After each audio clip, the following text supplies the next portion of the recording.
for a longer presentation of some of my work. But I've been involved in the field of art and technology for quite a few years having my own artistic practice, which I'll talk about later on. Teaching, I currently am teaching in Paris at Parsons School of Design at their Paris campus, and I've been a creative developer on lots of different projects. And so yes, I'm really happy to be here and look forward to working with all of you. And if you didn't have your translation from Laura earlier, the important part was that there's going to be beers this afternoon after all the presentations. Thanks.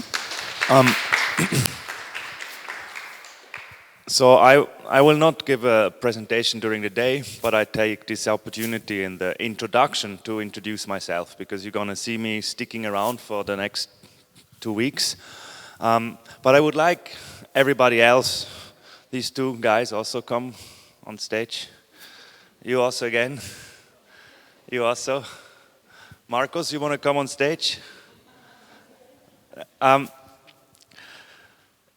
So I have to find my presentation. I think it's not so far away. Sonia, you want to come as well?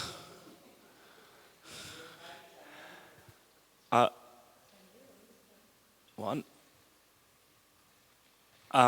I want to say happy birthday.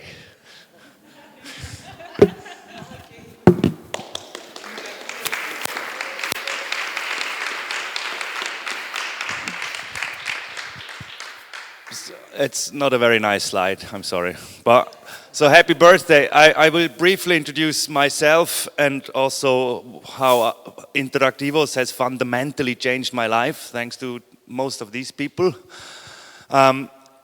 It's the year of birthdays, is it? So it's the 10th year of Interactivos. How long does Media Lab Prado already exist? Like 15 or 20 or I don't know.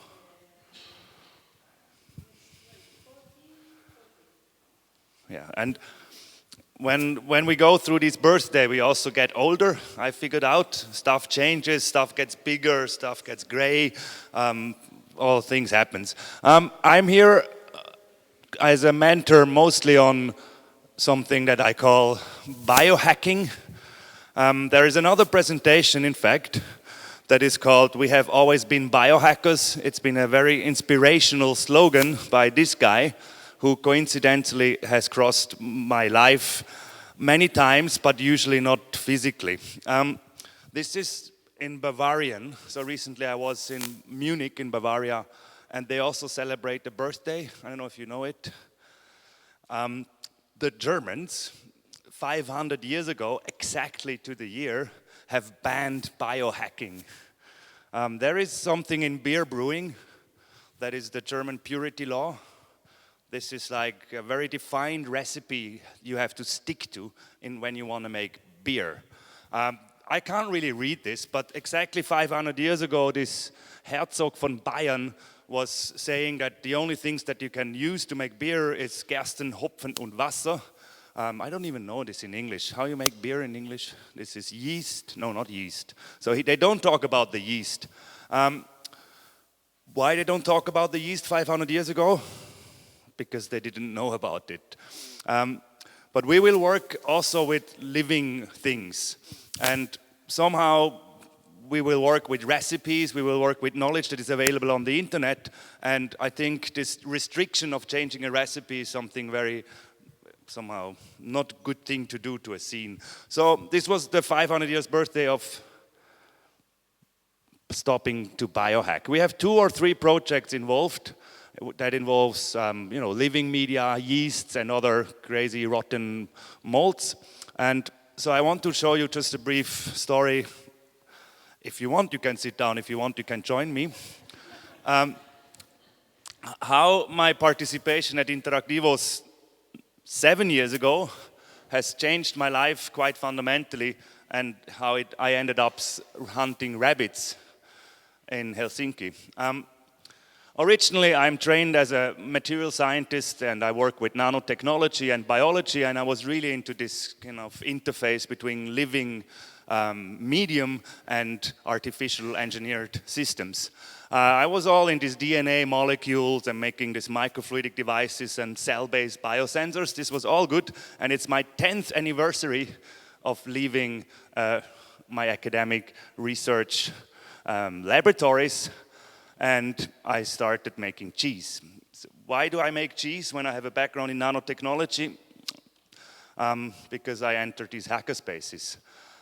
And if you look at the last 10 years especially, I think Interactivos was very much inspired by the hacker environment, the open source software environment. What we have seen during the last 10 years is a shift that a lot of these spaces also work with biotechnology these days and not just software and hardware. 10 years ago, another anniversary, we started an organization in Switzerland called the Swiss Mechatronic Art Society.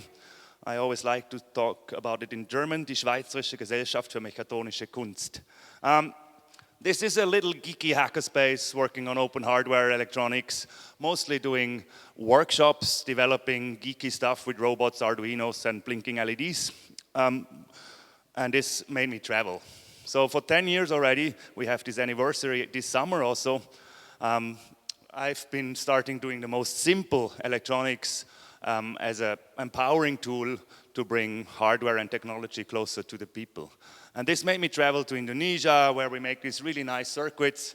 So I will go through a bit of list of skills I can bring into.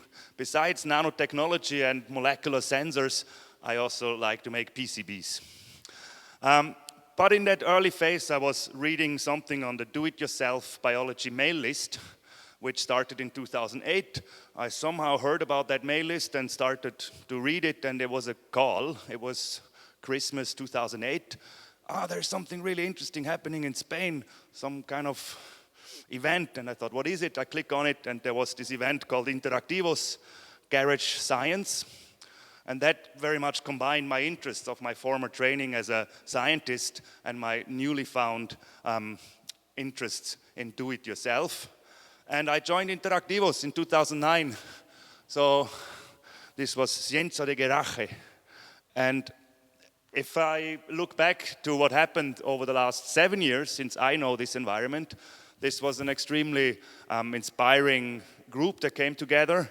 We worked on do-it-yourself biology and, making our own laboratories. We worked on making 3D printers and drones and urban farming systems and environmental monitoring balloons, all this stuff. I was very new to this international scene, so it had a big impact. And somehow I met this guy, Andy Gracie, over there, looking down a microscope, and we had music sessions spontaneously organized, some, jamming, because we have a shared interest in making synthesizer and experimental music. And the three of us, when we were working at Interactivos on a device to use astrobiological data in our self-made laboratory, which looked like this. What was also nice at Interactivos is that we slowly spread into other parts of the very small space at that time downstairs and set up our own little biochemical experimentation lab in the toilet. So we had to reduce the number of toilets to have more laboratories. And this image, I think, is still very much what Hacteria is now. The three of us, Yashas Shetty and Andy Gracie and myself, after these 2 weeks of very collaborative and open sharing environment on working on biology together, we thought this is something more people should do. And the fact that we can set up a laboratory everywhere, in a toilet or in a forest or in a little box, was still a strong note that we continued. And I ask you, please, we will give you space to work, but use other spaces as well. They are very open usually. I hope that's still true. I'm pretty sure that you can take over Media Lab Prado for the next 2 weeks and make it into the working space that you need, even if it looks like this or something else. At that time, also someone told me that I can turn every place into a laboratory, and I thought this was meant as a compliment, and I took it very seriously, and I traveled the world and did a lot of these laboratories. A lot of stuff we did was building basic laboratory infrastructure, microscopes and other stuff, and Urs Gaudenz, who is also a collaborator and core member in the Hacteria network for the last 7 years, will talk more about that. So we started an initiative at Interactivos, one of these evenings in a bar just down the road. We thought, thought, let's start something. And Yashas Shetty already had a brilliant name for it, called Hackteria, kind of a combination of hacking and bacteria, and inspired by also the open source mentality that was very strongly present during Interactivos. We called it open source biological art, to inspire artists to share their materials, to document their work, and so forth. And since then, the whole DIY bio movement has gained a lot of momentum. It's partially making laboratories, but also learning from that collaborative and human environment here. We had a strong focus not only on the gear, but creating collaborative formats, inviting, inspiring people, and somehow it developed, maybe I go back, it developed to a large extent into a small global network of similar-minded biohackers. So what came out of Interactivos in 2009 is maybe partially the project that is presented. It has also been exhibited at various places afterwards, but most importantly, an initiative inspired by that open source and sharing and collaborative environment I encountered here, and a great kind of enthusiasm for a radical transdisciplinary approach, bringing people together from all kinds of different backgrounds, from their training, but also from their cultural backgrounds. So we traveled the world, we continue building microscopes in India. Yashas has done several years of a class with students, again, bringing artists and designers into the kind of hardcore contemporary science topic of synthetic biology. And we set up a website, a wiki, with lots of information on how to get started using living media, rotten tomatoes, making cheese, hunting, go beyond the molecular biology topics and also see that living things, biology, can also be in some forest. This is a forest somewhere in Indonesia, and this has really changed my life. This participation here, on one hand, in this collaborative 2 weeks environment, but as well the connections I made here, which started to make me travel to all these places. I'm sorry for the American participants that there is some part of the world missing, but I started going a lot to India and Indonesia, and I'm very happy that this has changed the way I look at the world. In a good way and in a bad way. This is the map of the world, but it's a bit different to most of the maps we usually look at. So besides my participation here, I think having worked in Indonesia a lot and in India, it has changed how I think and how I approach open technologies, how I approach the value of collaboration, and sadly it has also changed how I look at the world, and it made me to worry a bit what some things are going wrong. I met these people in Indonesia. Luckily, this guy is also here. Where is he? Ujo. There. So during these travels, I met Indonesian partners and we had an intense collaboration. And over the years, we organized something that is called Hackteria Lab, inspired by this collaborative environment. Similar structurally as Interactivos, we organized regular gatherings of 2 weeks, bringing artists and hackers and biologists together. And the last one was 2 years ago in Indonesia. And there is volcanoes, and again, similar to how we hopefully will change the place, we were allowed in a local culture art space and completely modified it into a practical working space for a collaborative project. We had about maybe 50, 60 people, and yeah, this is all I wanted to say. So besides the project that you're involved, even more interesting is bringing some of these formats and collaboration further for the next couple of years. And the movie will not play, and I don't want to show a movie. That was all I wanted to say. So you can ask me if you have questions about electronics and making PCB. You can ask me about some ideas about nanotechnology, but also I'm hoping I can contribute with framing an environment for you to work together and continuously develop long-term relationships. And thanks to these people here, I'm back here after 7 years, and that's all.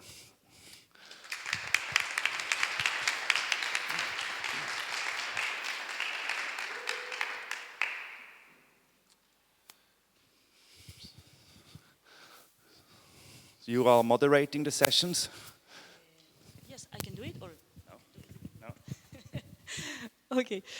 Thank you very much, Chris and Mark, for your words.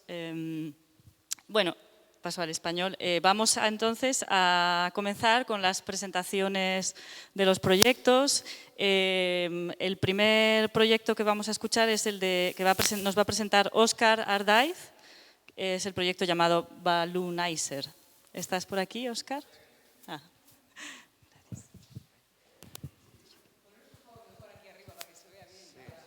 Vale. Hola. Bueno, probablemente haga la presentación en castellano, entonces si alguien todavía no sabe que hay traducción simultánea, mejor lo diga en inglés, ¿no?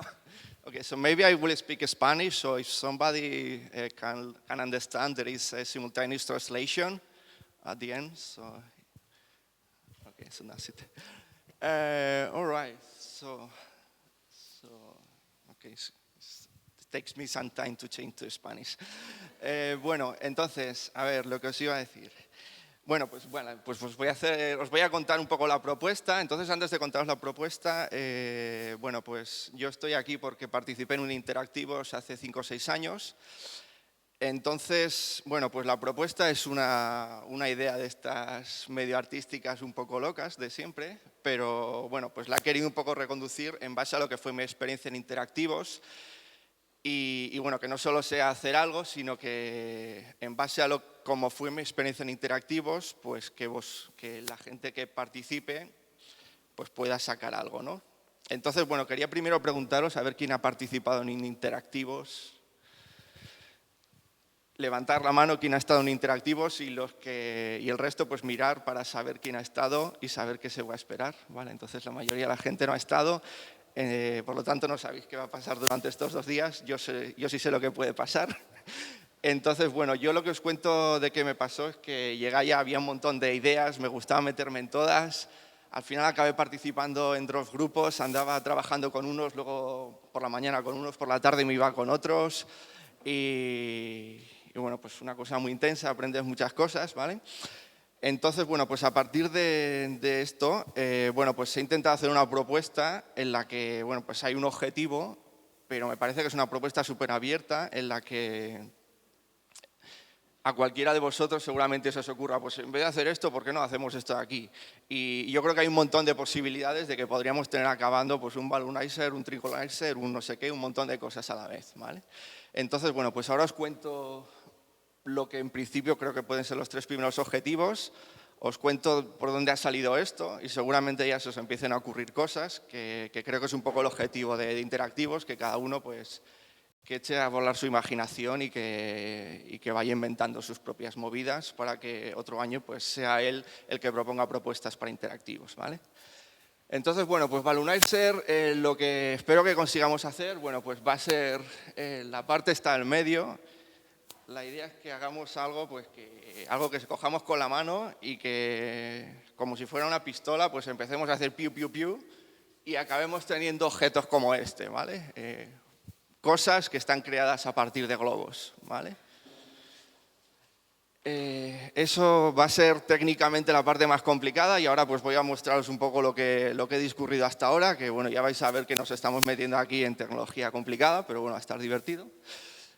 La segunda parte que seguramente acabemos haciendo, pues me imagino que en algún momento nos pondremos a hinchar globos aquí como locos y cuando tengamos 200, 300 globos, pues bueno, pues esto de aquí, pues nada, un día en casa me puse, eché 20 o 30 globos y los apegué y hice la silla esta para la foto y bueno, pues yo creo que como resultado de Interactivos, bueno, pues el tener un montón de cosas hechas con globos, ahora se me acaba de ocurrir que habéis dicho lo que es el aniversario, pues una tarta, ¿no? Una tarta hecha con globos para festejar el aniversario, pues estaría bien, ¿vale? Eso sería una de las segundas cosas que podemos acabar haciendo. Otra cosa, esto, bueno, pues sería la versión digital de la pistola, ¿vale? Que bueno, pues al final, la verdad es que cuando me puse a hacer la silla, pues es lo típico, tú no sabes por dónde empezar, ¿no? Hay que tener primero un pequeño diseño para saber qué cosas quieres hacer en el mundo real. Entonces, bueno, pues la idea sería hacer un pequeño software que, bueno, pues ya tengo una versión hecha en la que, pues, bueno, pues sale eso, ¿no? Aquí con el ratón, clic, clic, clic, y salen globos digitales y, bueno, pues una especie de editor software de los objetos que luego se hace con el Balloonizer, ¿vale? Y, bueno, pues estos son 3 cosas que espero que podamos acabar haciendo y aparte de esto, pues lo que os digo, cualquier cosa que se nos ocurra, pues a la pistola en vez de ponerle globos le ponemos, yo qué sé, y acabamos haciendo drag, ¿vale? Bien, entonces, ¿qué más os quería contar? Vale, bueno, pues entonces, aunque el proyecto se llama Balloonizer, el objetivo es inventar cosas que hacen cosas, ¿vale? Entonces, pues lo que os digo, cualquier cosa que se nos ocurra, que sea una cosa que hace cosas, pues yo creo que encaja de la propuesta que estoy haciendo, ¿vale? Entonces, bueno, como metodología, bueno, pues aparte de lo que sería producción típica de, pues yo qué sé, de soldar, de manejar cosas, de meterse con el ordenador, pues también el objetivo es un poco hacer brainstormings o cada uno, pues no sé, a quien quiera o a quien tenga otra metodología mejor para tener ideas, para ser creativo, pues también la podremos aplicar. La verdad es que 12 días da para mucho tiempo y no vamos a estar, bueno, supongo que sí, que en algún momento estaremos ahí 12 horas delante del ordenador, pero algún día diremos, pues nos lo tomamos libre hoy y hoy nos ponemos mirando al cielo y, bueno, ahora vais a ver. Esa nube tiene forma de no sé lo qué, pues oye, ¿por qué no con esa nube y el Balloonizer intentamos inventarnos otra cosa? Bueno, pues eso, espero que hagamos actividades de ese tipo, ¿vale? Y a ver, me he pasado, esperar, perdonar, estoy más rápido de lo que yo pensaba.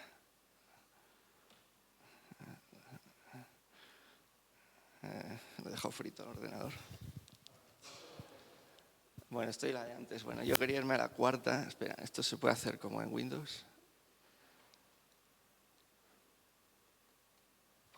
Bueno, voy a seguir el orden. Bueno, entonces os cuento de dónde me vino la idea esta, ¿vale? Del Balloonizer, ¿vale? Entonces, bueno, pues ahí estos son una gente de Berlín que pues han construido esta pistola que llaman prototyper o protopiper y con esta pistola pues pueden hacer también objetos en 3 dimensiones a partir de tubos, ¿vale? La pistola esta la tienen puesta en las instrucciones en Instructables de cómo se hace. Bueno, me las he leído un montón de veces y creo que están completas, nunca se sabe si les falla algo. Entonces, bueno, pues aunque yo más o menos tengo un montón de cosas claras de cómo hay que hacer el Balloonizer, bueno, pues esta página pues puede ser muy útil para, no sé, para ver cómo un cacharro de estos se puede acabar construyendo y cómo hay que documentarlo, ¿vale? Bien, voy a seguir. Entonces, bueno, la otra fuente de inspiración, bueno, pues últimamente estoy metido bastante en software en 3D, en WebGL. Y bueno, pues dentro de los ejemplos que hay de unas librerías que se llaman 3JS, pues el típico ejemplo que te viene es este de aquí arriba. Y entonces, bueno, pues esto es una herramienta que, bueno, dentro de la cosa de los gráficos en informática hay una cosa que se llama voxel y que es construir objetos en 3D a partir de cubos, ¿vale? Entonces, bueno, pues esto sería un mini ejemplo con el que pinchas aquí, se te van poniendo cubos. Esto de aquí es un programa en el que, bueno, pues ya veis que han hecho un muñequito pues poniendo los cubitos uno a uno. Y esto, pues para los que igual os está sonando, en un juego que se llama Minecraft, que seguro que lo conocemos todos, pues el Minecraft básicamente es esto, ¿no? Poner cubitos uno detrás de otro, ¿vale? Entonces, bueno, pues aquí un poco la idea que se me ocurrió al mezclar las cosas, bueno, pues ¿por qué en vez de cubos, por qué no usamos globos y hacemos pues la versión digital y la versión física, ¿vale? Y luego, bueno, hasta aquí la verdad es que es todo muy, bueno, muy, ¿cómo sería la palabra? Muy, bueno, hacer cosas por hacer, ¿vale? Pero también, bueno, yo no soy artista, ¿vale? Yo tengo formación de ingeniero informático. Entonces, bueno, pues cuando hablo un poco con los artistas, pues a veces veo cosas y digo, hostia, esto es muy chulo, pero ¿para qué, no? Y entonces, bueno, pues sí que hay algunos artistas que me comentan, pues claro, pues esto, por ejemplo, pues lo que ha comentado antes Marc del biohacking, pues sí que le veo no sé, la gracia de, bueno, pues todas las tecnologías de biología, pues o sea, esto la gente normal tiene que saber utilizar estas cosas, ¿vale? Entonces, bueno, pues intentando ver la propuesta esta, bueno, pues darle un significado, bueno, pues entonces también he mirado algunas cosas. Entonces esto no sé si os sonará a algunos, pero bueno, esto es también otra herramienta, otra pistola, el fulgurator, que bueno, pues el fulgurator sirve para, es una cámara modificada que en vez de sacar fotos, lo que hace es que, pues aquí por ejemplo en esta presentación que hizo el Obama, pues esa cruz que aparece ahí, esa es una cruz que el tipo este, el von Bismarck, con su pistola, pues hacía que esa cruz apareciese en la foto del resto de personas que estaban sacando fotografías, ¿vale? Entonces, bueno, pues digamos que era una herramienta artístico-política que, bueno, pues él tiene su explicación de por qué la ha hecho, ¿no? Y bueno, pues mi objetivo también sería que, bueno, pues no solamente que nos pongamos a hacer cosas con globos, sino que le busquemos una aplicación, una utilidad, ¿no? Que queremos hacer cosas con globos pues por algo, ¿no? No solamente pues la silla, que es el típico objeto de diseño, sino queremos hacer cosas para ponerlas aquí, para que la gente cuando vea esto pues pase algo, ¿vale? Y vale. Bueno, pues ¿qué haremos? Esto ya lo he comentado, el prototipo, los objetos, el prototipo, aplicaciones, ideas. Estas son un poco las cosas que pienso que vamos a intentar hacer. Y ahora ya voy a meter un poco en una cosa técnica para que veáis, bueno, porque no solamente el objetivo es hacer algo, sino aprender a cómo se hacen las cosas. Entonces os voy a mostrar una serie de herramientas, tecnologías que sé que hacen falta para hacer esto y que, bueno, pues aunque igual nos interesa hacer el balloonizer, pues igual os interesa aprender esa tecnología, ¿vale? Entonces, bueno, esto luego las voy a ir contando con las fotos, pero bueno, un mecanismo para inflar los globos, o sea, hay un montón de movidas para construir esto, ¿vale? Entonces, bueno, un mecanismo para inflar los globos, pues al final esto se ha complicado más la cosa de lo que pensaba y vamos a tener que usar un compresor de aire. Bueno, yo todavía no lo he visto ni sé cómo funciona esto, me imagino que sea que le das a un botón y sale aire a presión como para hinchar las ruedas de los coches, pero bueno, pues igual es interesante hackear esto, ya veremos, ¿vale? Esto, espera, esto no sé si me va a ir. Buah, si me salgo de aquí la voy a liar, ¿no? ¿Qué está pasando? Estoy liando, ¿no?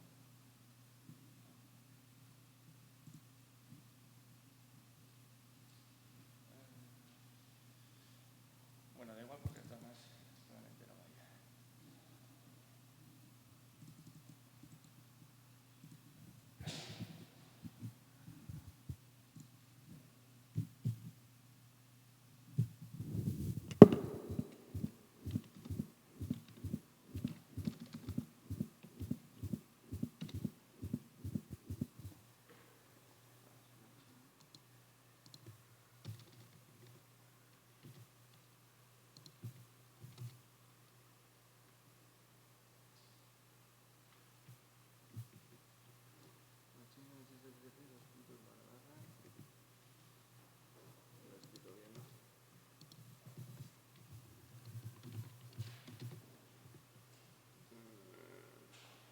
Bueno, ya lo miraré luego, porque el tema es igual, ¿no va?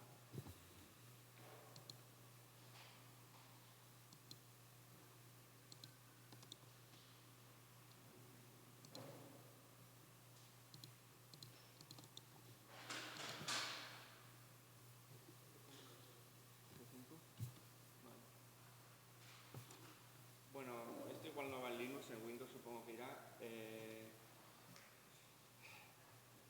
Entonces, bueno, pues a ver, para construir la pistola que infla globos. Sí, perdón. Vale. Para construir la pistola que infla globos, pues he estado dándole vueltas ahí, mirando cosas, a ver a ver qué es lo que había más parecido para construir este mecanismo, ¿vale? Entonces, no sé cómo un día acabé en esta página de How Stuff Works y, bueno, pues lo que veis aquí tiene una explicación ultra detallada de cómo funciona una pistola, cómo funciona un revólver, cómo funciona una ametralladora, ¿vale?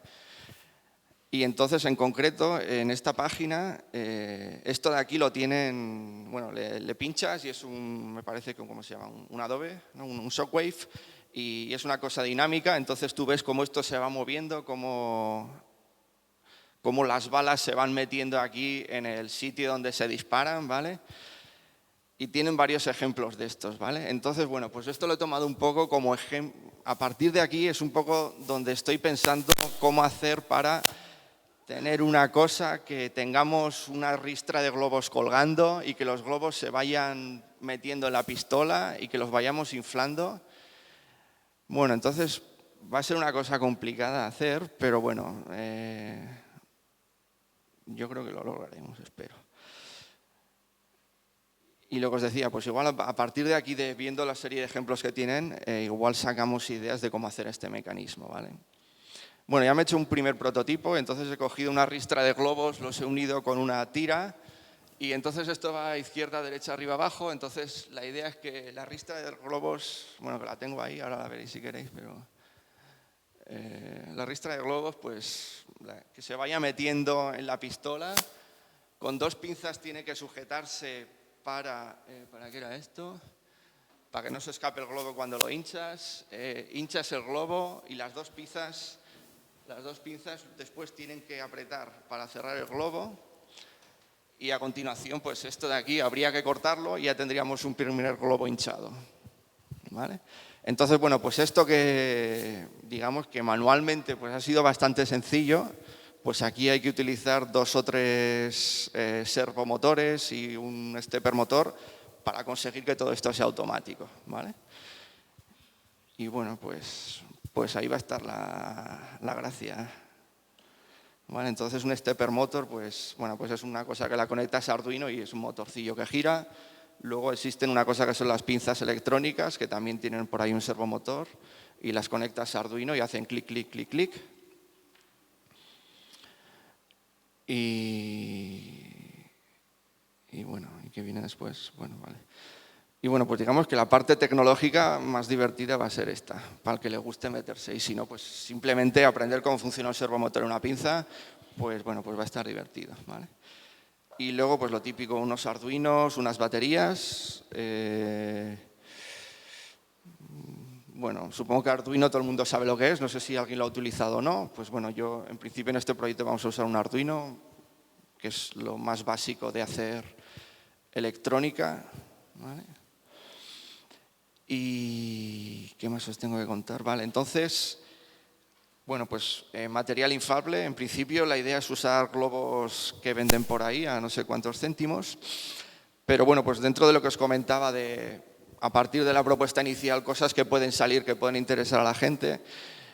Bueno, pues también he pensado, ¿y por qué no? Pues no sé si puede ser que a alguien le pueda interesar trabajar con rubber, con goma, silicona, con látex, y que hagamos un pequeño taller de cómo fabricar globos, ¿vale?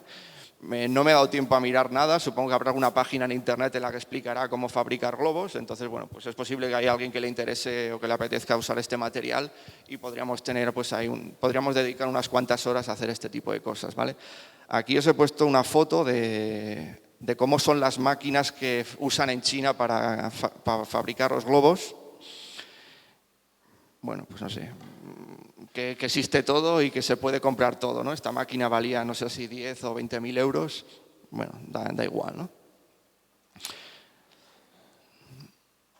Y creo que no tengo nada más, ¿vale? Entonces, bueno, pues esto sería un poco mi finalización de la presentación. Aquí lo que se me ha ocurrido es, pues mira, si te apetece aprender o hacer algo de esto, pues bienvenido seas al proyecto porque vas a colaborar en esta parte del proyecto, ¿vale? Si te apetece utilizar goma, silicona, pues mira, vas a poder colaborar haciendo globos, ¿vale? Haciendo globos o lo que se te ocurra, ¿vale? Si quieres aprender algo de neumática, de electrónica, bueno, todo esto que estaba hablando de los servomotores, realmente la palabra más donde se mete más esto sería robótica, ¿vale? Entonces, bueno, pues igual a alguien le apetece aprender cosas de robótica, realmente esto usar los servomotores es la parte básica de robótica, ¿vale? Si a alguien simplemente pues, le apetece venir y estar todo el día mirando a las nubes y pensando cosas, pues mira, mirando a las nubes se te pueden ocurrir pistolas y otras armas que también sería una colaboración en el proyecto, ¿vale? Y bueno, pues más bien si te apetece bueno, pues, dar una vuelta de tuerca a todas las cosas y saber por qué son las cosas que se pueden aplicar, pues también qué va a poder hacer, bueno, esto es el señor egipcio, qué va a poder hacer una persona normal si tiene un balonizer en las manos, ¿vale?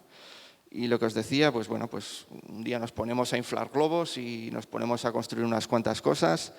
Y si alguien quiere aprender algo de programación en 3D en JavaScript, pues también, o sea, el programa que hace esto ya lo tengo hecho, pero se puede mejorar, entonces, bueno, pues alguna cosita se podría aportar. Y luego documentar, pues bueno, pues no sé, a mí es de las cosas que más me cuesta, pero bueno, poco a poco entre todos ya haremos una pequeña documentación, ¿vale? Y bueno, no tengo ni idea cómo he ido de tiempo, pero supongo que si hay alguna pregunta, pues sería ahora el momento. Vale. Pues nada, si alguien quiere preguntar algo, y si no, pues estoy por aquí, tengo los globos por ahí, el servomotor, y nos vamos viendo. ¿Sí?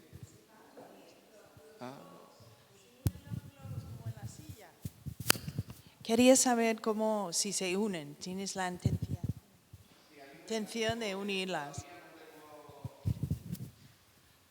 Sí, va a haber un mecanismo para unir los globos y tengo un par de cosas pensadas, pero sí, espero que se unan. Bueno, pegado, unido.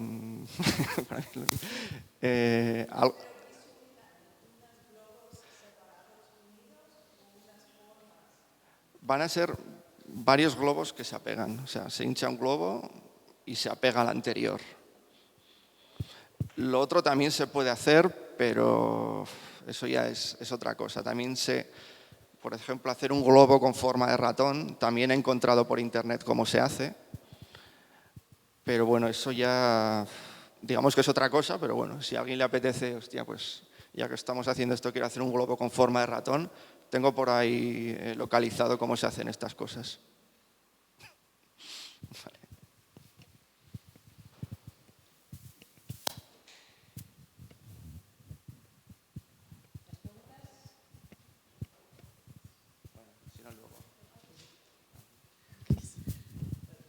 No, I don't have so much a question as just to give a couple of comments.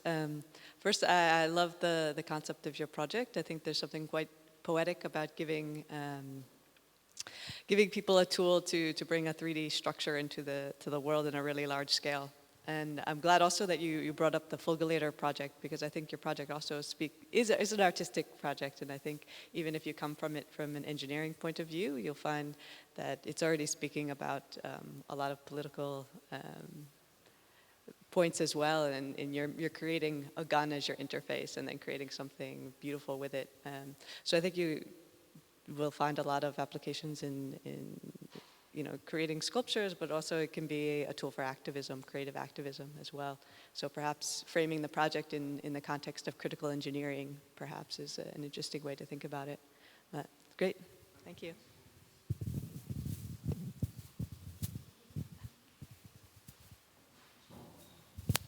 Bueno, un poco, también he estado viendo, como hay una parte que puede ser que tú lo hagas, por ejemplo, una pistola que haga globos y lo hagas tú solo, pero también podría haber una parte colaborativa en este proyecto. En lo que me refiero que a lo mejor hay una máquina que solo los hincha y hay otra persona que los coge y los engancha, ¿no? Y te podría a lo mejor, no sé si romper la idea, si tiene que ser exclusivamente una persona que solo puede hacer todo, o a lo mejor puede caber la posibilidad de, ¿entiendes? Al final es un hecho de construir y puede ser en colaborativo, no sé. Puede ser una pistola que al final es silicona, que no rompe el globo, pero que es capaz de engancharla y entre los dos.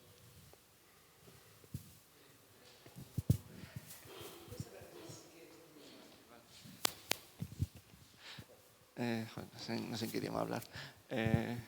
Sí, algo me sugiere esto que cuentas. Vale. En principio, técnicamente, la gracia está en construir una pistola que haga todo. Pero eso es la parte técnica que... Pero bueno, también lo que dices que tiene que ver un poco con la parte colaborativa de interactivos. A ver, es lo que os decía aquí. Joder, las fotos se metieron muy gordas. Bueno, o sea, aquí hay... Para construir la pistola hacen falta estos 7 mecanismos, el de inflar los globos, el de moverlos, el de anudarlos, el de pegarlos, la electrónica. O sea, aquí hay trabajo para un montón de gente en paralelo. O sea, que no es un proyecto de que está una persona ahí y se mete, sino que el comprender cómo funciona el compresor de aire, pues bueno, pues y saber manejarlo, saber lo que son las presiones, que tampoco... Pues a todos nos suena lo que es la presión y un milibar y estas cosas, pero seguro que hay tiempo para que cualquier persona esté ahí enganchada un buen rato y a partir de ahí pues que se le ocurran cosas, ¿no? Tenemos un compresor de aire, pues ¿qué podemos hacer con un compresor de aire, no? Pues eso es lo que va a pasar un poco durante estos días, ¿vale? Que hay una serie de materiales y igual se te ocurre, hostia, pues esto lo quiero utilizar para esto, ¿no? Pues te metes en el proyecto, aprendes cómo funciona el servomotor, igual luego acabas haciendo un pequeño robot de cualquier otra cosa y te vas a casa súper contento, ¿no? Porque también aquí en lo de interactivos, no sé hasta qué punto me daréis la razón o no, puede haber un poco de frustración de, hostia, aquí nos estamos metiendo en una cosa muy complicada, llevamos una semana, no sale y pues yo me quiero ir a casa bueno, pues un poco alegre de haber hecho algo, ¿no? Pues mira, pues coges el servomotor y lo aprendes a usar y aprendes a hacer un pequeño robot de 2 pilas, ¿no? O le metemos algo de biohacking al robot y hacemos otra cosa. Por mi parte, me parece que cualquier cosa que se haga está súper guay, ¿vale? Y bueno, no sé si que pase el siguiente o más preguntas, porque... ¿Qué pasa el siguiente?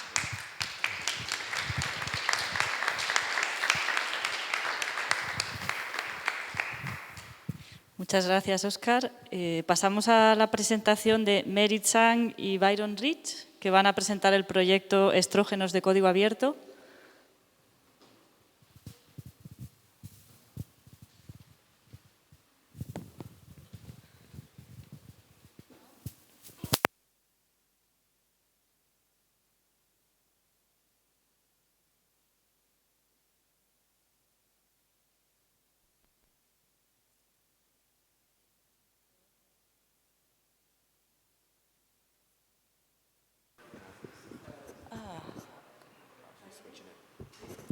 Hello? Oh, okay.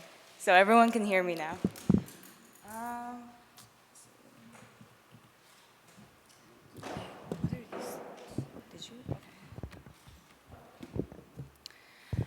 So I guess first we introduce ourselves. So my name is Mary. I'm currently studying at MIT for a master's program. But other than that, I'm an artist interested in the relationship between culture and biotechnology. Yeah. And I'm Byron. I'm professor of electronic art and intermedia at Allegheny College in Pennsylvania. And I too am just an artist. I don't really have a background in biotech or anything like that. But anyway, we should talk about the project. Okay.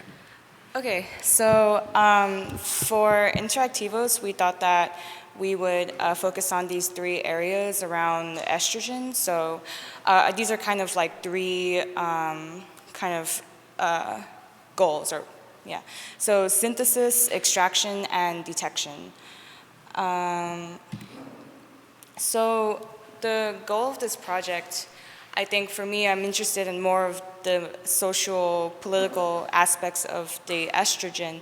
But I think that whatever we make or whatever we prototype or explore, I think it's important to think about this in terms of decolonizing the female body or demystifying laboratory practices, and also having this cultural injection. So how can we make the public feel like they have a stake in this issue? So And then we can all, as like citizens, like perform this like biotechnical civil disobedience. So when we first started the project, we were mostly focused on synthesis. So what if you could make estrogen in your kitchen? So we were thinking about this kind of speculative scenario where it's the housewives are making estrogen in the kitchen instead of like making food for the family. So so estrogen, like what is it used for, right? So it's sex hormone for obviously women, but actually it's pretty common in contraceptives, so birth control pills. So do you want to describe how your experience with the contraceptives? Sure. So I guess the first thing, we've had a few people say we need to explain estrogen a little bit better. So I think that's what we should get into a little bit. So estrogen is like the most ancient of sex hormones. It's kind of a fascinating thing in that there's two main sex hormones in like female kind of frame sex hormones, progesterone and estrogen. Estrogen is largely responsible for like the physical development side of things. So a few years ago, I moved to the United States and from Canada, and I was bewildered when my girlfriend was explaining to me how difficult it is, how many barriers there are to actually get birth control in the United States. Everybody has their hands in your own kind of body sovereignty. So there's insurance companies, your employer, the government, churches, all these different folks have some amount of say over whether or not you get to actually have control over your reproduction, or even more difficult, over hormone therapy if you're, for instance, a trans woman.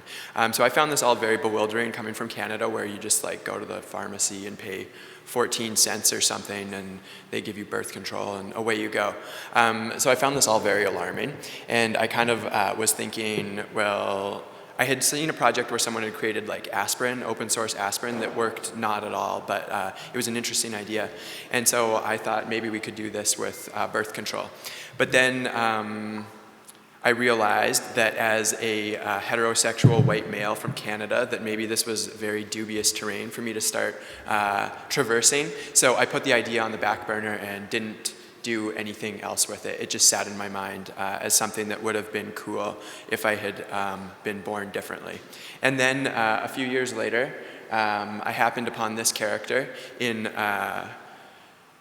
through a mutual person that we know, and we started chatting a little bit, and then Mary came and visited Heather and I in Germany.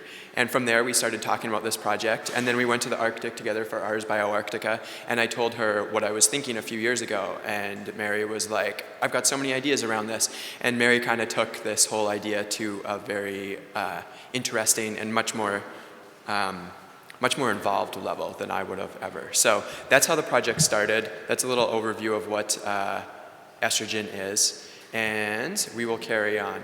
So this is just a slide. Oh, sorry, you want to say something? Yeah, so this, what I found was really interesting is that how can normal citizens kind of go around the governments and the institutions to have the access to the hormones. And so through that path, I was thinking, like, what is it actually used for? So Byron explained birth control pills. But then there's also this kind of aspect about gender hacking. So what if you're transitioning from male to female, male to trans, and you're taking this estrogen? You can modify your gender and your sex, and you start to think about how is sex and gender defined in society, and how is it this kind of a social construction. So I think that biotechnology, when it becomes like more accessible, it kind of increases the range of options, right? You can be in between the binaries, right? The male and female. So so when we were thinking about the synthesis, then we started thinking, well, there's so much estrogen already in the environment. So if people are like making in their kitchen, then what if it starts to like escape and increase the pollution already in the water. So we started to focus more on this extraction and detection techniques. So, and also thinking about how we're experiencing this sort of collective mutagenesis, right? So Byron explained before, like estrogen is like it's the most ancient sex hormone. And so that means that it's not just like humans that are affected, but it's like all the animals, like fish and frogs, and they are all experiencing this feminization. And I like to think about it in terms of like a molecular colonization of our waters and our bodies.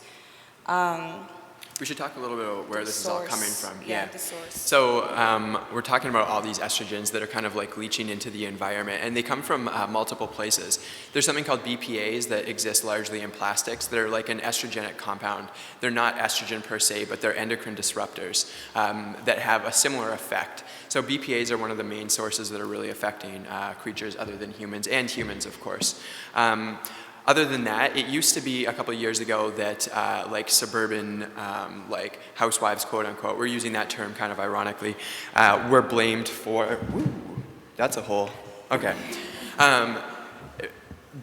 Yeah, so like suburban housewives and whatever were blamed for estrogen leaching into the environment because of birth control pills. But that's not actually the case. A lot of it was coming from agriculture, but agricultural lobbies, of course, and like big pharma lobbies have so much sway in the United States that they were really able to shift the blame onto women, onto an already marginalized sector, because that's what they're really good at. So we were kind of super fascinated by how that was happening. So we wanted to use this like kind of use the idea of the housewife ironically to kind of like subvert in a subversive notion in this like tactical engineering kind of way. So should we carry on from there? I think that's good enough.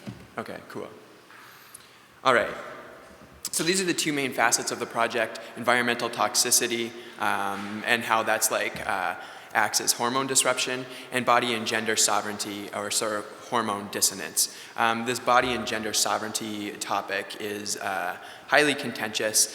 The big issue with this project that we're facing is that it could be potentially hugely dangerous to actually perform hormone therapy on yourself. So we're not necessarily looking at it as a practical thing, but more as a statement on how ridiculous all these limitations to access are and how they need to be broken down. So by creating this, we're kind of creating like like an ethical discussion. Yeah, like an ethical discussion around the potential. Okay, I'll let you. Yeah, so we're going to talk more like practically about what we're kind of envisioning.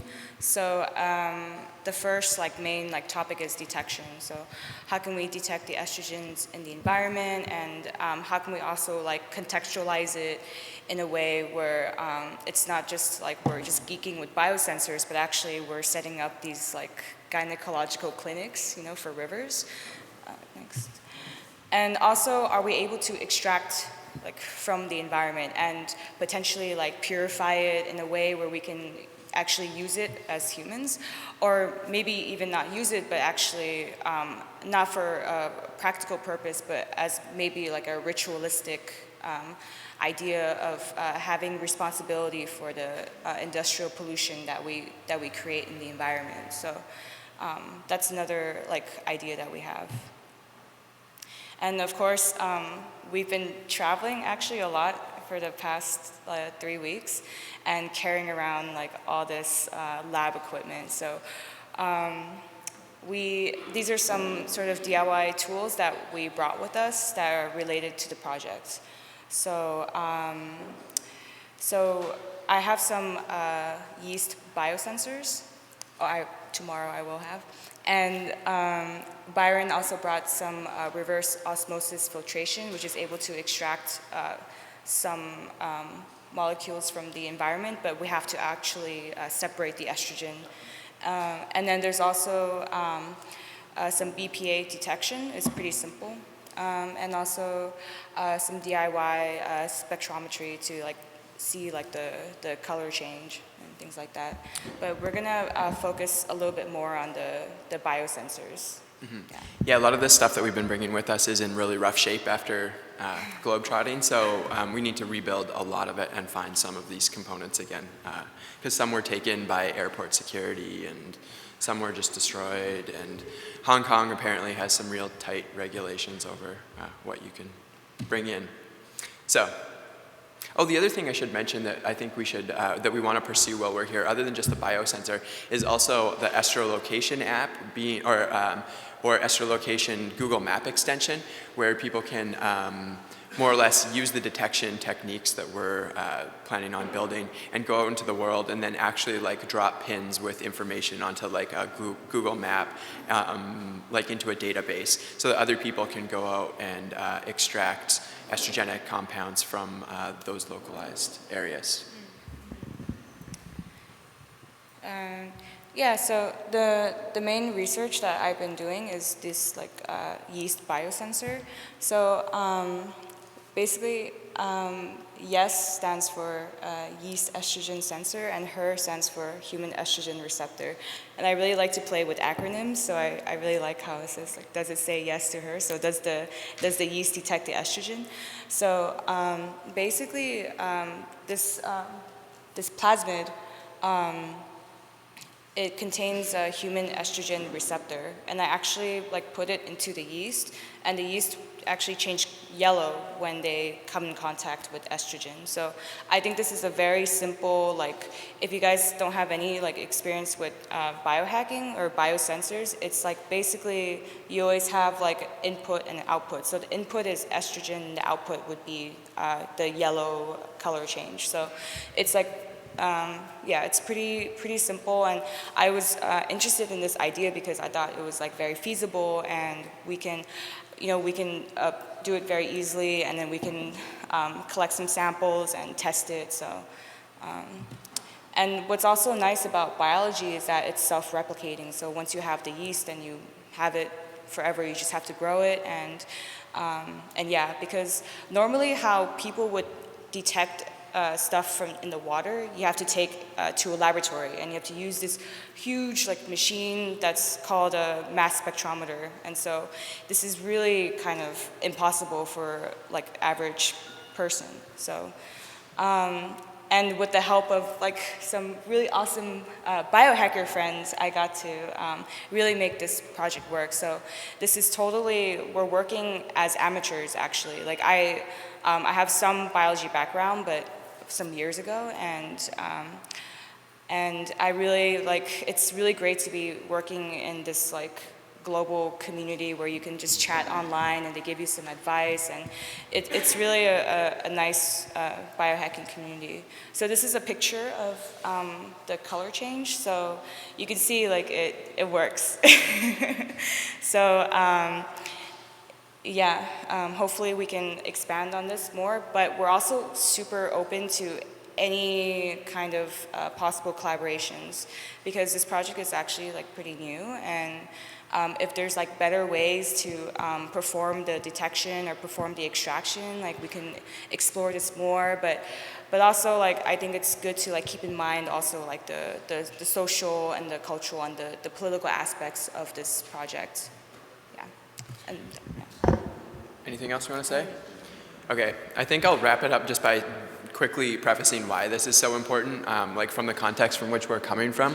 I should have done this earlier, but we're really interested in demystifying a lot of the processes of like the biological sciences, and just really pointing out how deeply marginalizing and unfair like even this project kind of is in a way. It's kind of self-defeating in that the people that could most benefit from it are the ones that are most likely, at least in the United States, to already have access, relatively easy access to both birth control and hormone therapy.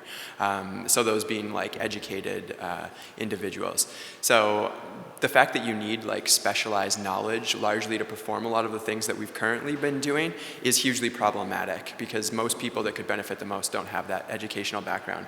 So we're really looking to simplify the processes and make it much more accessible so that the project isn't kind of self-defeating. there is something interesting conceptually about it being self-defeating, but yeah. So then to wrap it up, I guess we're looking at this biosensing thing and then this like Google Maps extension, and those are really the two things. And it doesn't sound like much, but I think it'll be kind of complicated. Any questions? Cool. Is that worrisome? Oh, we do have a question. I'm just curious, well, congratulations for your project. I find it really interesting. I didn't come to collaborate like at the beginning with this project, but now that I've heard you, it's really interesting. But my question goes exactly to what kind of a collaboration are you looking for? I mean, what kind of practical exercises or process are you thinking about, and how would you be open to collaborating with what kind of people? Or Do you want to field that one? I think it's pretty broad.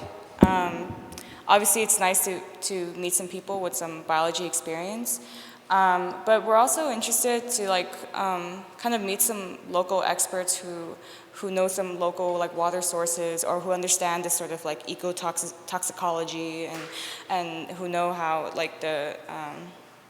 how these synthetic hormones actually mutate bodies, So, because the whole point of this, I think, is to kind of draw this awareness of how this molecule is so pervasive. It's affecting all of our bodies, and think of ways to get people kind of mobilize more interest in sort of this this estrogen everywhere. So I think, but can I add for the something? app, yeah.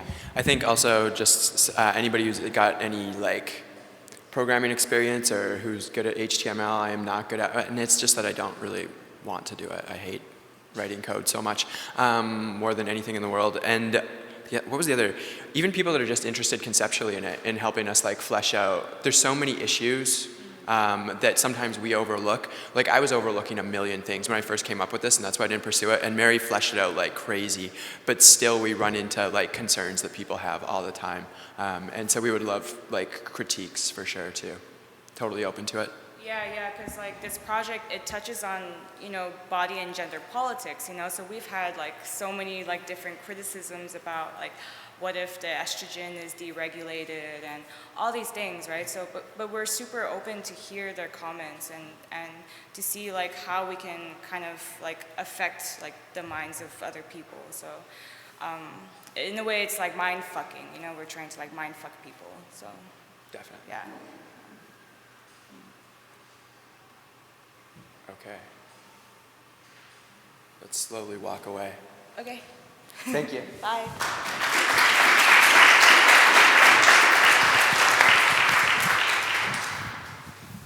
Thanks a lot, Mary and Byron. El próximo proyecto es el que nos presentará Olivia Jack, el proyecto Life Lab.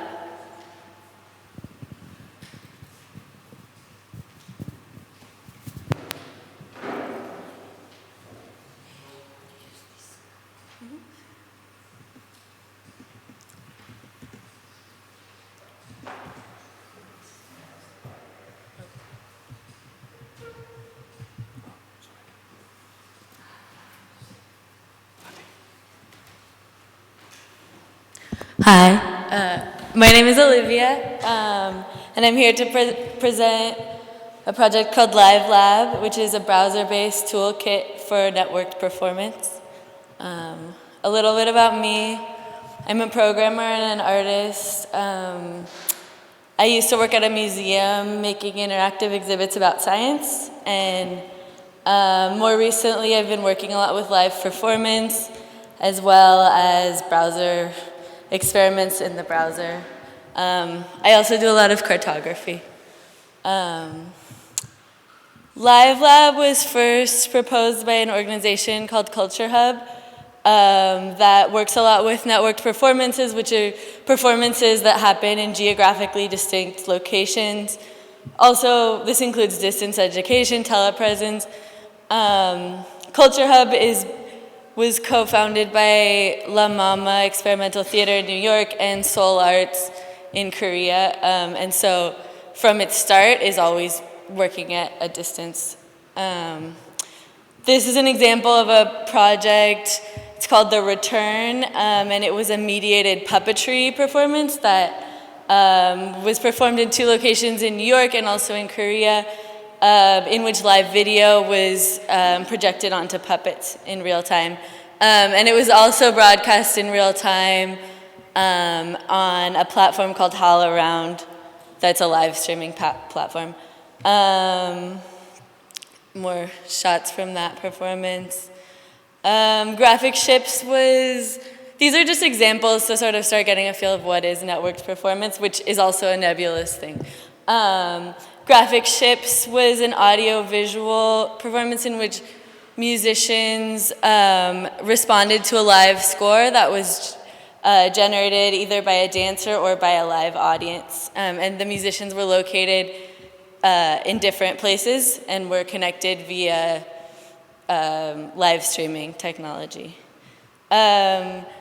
This isn't new. In the 80s, there was a project called Hole in Space that was, I guess, a precursor to Skype, but Kit Galloway and Sherry Rabinowitz live projected people in public space in Los Angeles with in New York. And so people saw another public space in life size, and this was for in this period when Skype and video conferencing were not at all common. This was really a magical experience to see people who were far away and be able to talk. And this was all satellite, transmitted via satellite. So this project grew out of limitations for existing hardware and software used for networked performance. And these were identified by Culture Hub throughout their experience producing this kind of performance. The hardware is really expensive. For a professional grade thing, it's about $5,000. And to really collaborate with lots of different people, that's a really prohibitive cost. And that only allows you to communicate with one other place at once. There's fixed layouts. There's very minimal control about routing things if you're a venue and you want to have different streams of audio and different streams of video without writing your own custom software to do all of this.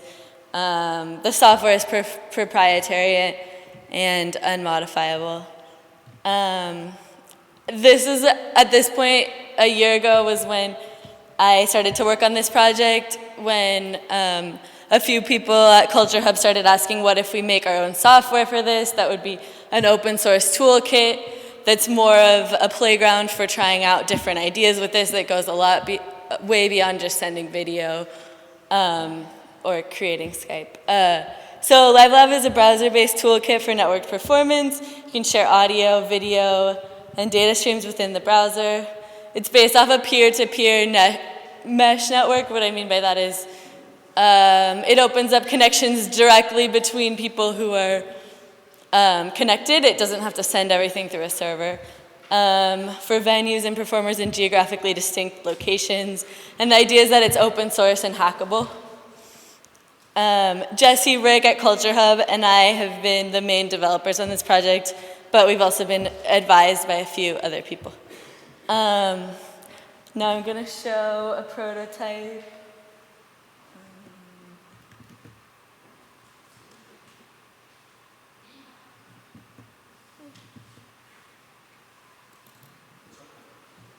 How do I go there?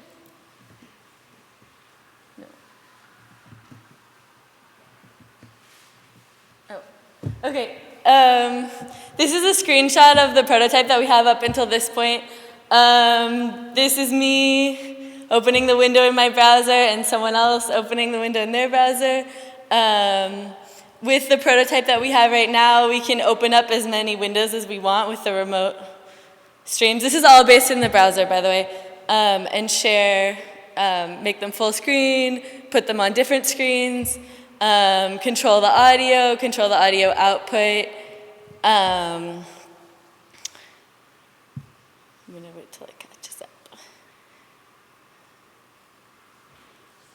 There's also the capability to route data streams, which basically could be used for something like sending connect information or whatever kind of data you would want to send to the other.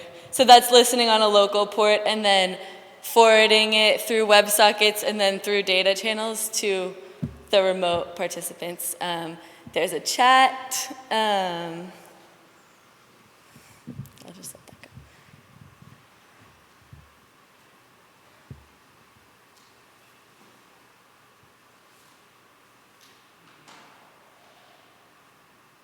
go. You can connect, send as many feeds as you want from the same source by opening new tabs.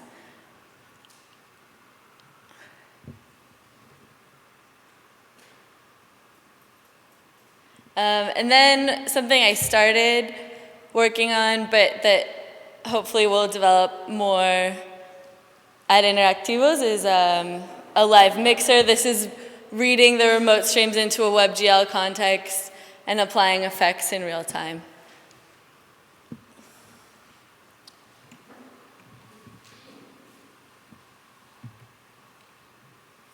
It's built using JavaScript and hosted on GitHub.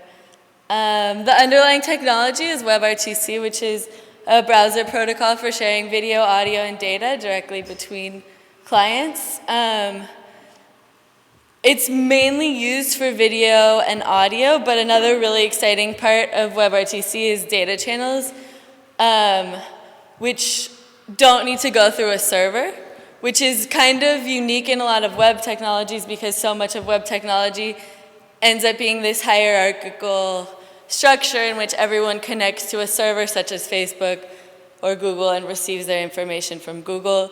WebRTC only needs a server in order to set up the initial connections between different browsers, and then the server could crash and you're still connected to the other people who are connected. There's been some interesting projects lately using this technology, especially the data channels portion, to create, for example, a BitTorrent client that runs directly in the browser. Peer CDN is a content delivery network in which instead of everyone streaming content from a single server, everyone who's connected in the network helps everyone else to download streaming content. So next steps. Up until this point, the prototype has really been focused on the routing streams between two different places and sort of the needs of venues who are working within this space. And I'm interested, with collaborators here, to work more on not just routing streams, but what happens in this in-between virtual space where we have this video content and audio and all of this. A lot of it is inspired by back in the 70s, Kate Galloway and Sherry Rubinitz. Again, this is a project called Satellite Arts Project that was research into this. This was sort of the first time where you could see yourself live on a screen and also see other people live on a screen. And they viewed this digital space as another space, and we're really interested in what happens in this space and what are the possibilities of this space. So it's sort of that live immersive space that I really want to explore while we're here. So a little bit more specific, some of the ways that we're set up right now to explore this using the existing code is real-time audio-visual mixing, interaction between physical and virtual space, and network topology and artifacts, which I'll go into more in a second. Real-time compositing and blending using WebGL and web audio. This was an experiment that I did. Oh, you can't read the credits at all. But with the artists Daniel Pinero and Lisa Parra, who are two performance artists who work at a distance. And this is a slit scan that was reading in their two video feeds in real time and creating this sort of documentation of the live performance that happened. And the idea is that now we have this prototype that's receiving lots of different streams, and the idea is to remix it and play around with how different layouts within this virtual space can create different types of interactivity in real time. Interaction between physical and virtual space. One of the things that we have to play with during Interactivos is our 2 Arduinos with stepper motors and webcams to be able to create cameras that move based on remote data or someone else moving. Another thing I'm really interested in exploring is network topology and how it relates to this type of interaction. The diagram on the left is basically how everyone is connected at this point. If you join the prototype, you're connected to everyone else, which, as you can imagine, doesn't scale up to more than about 10 people.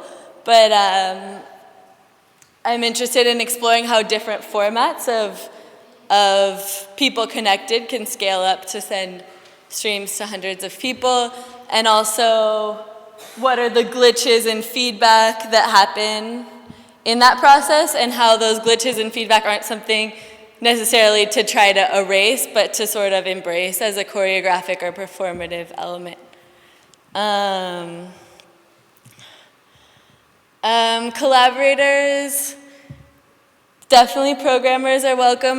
There's complicated programming things to hack away on, such as streaming, video codecs, and graphics programming, but also beginner programmers are welcome as well. Jesse, who's been my collaborator on this project, has really learned to code throughout developing this prototype, so definitely all levels of programmers, performers, and choreographers. Also, there's a few remote performers, both audio and movement-based performers who are available to work with us during Interactivos, and also people with audio-visual experience, such as live sound and video mixing. What I'm hoping for the process for this week isn't so much to develop a lot of code as much as to more, for me, take a step back and play around with what are the possibilities of this and create a lot of prototypes and document the prototypes and also plan how to start including them within the toolkit. And it's really open to your ideas or your artistic practice and how this might fit into your process. So, thank you.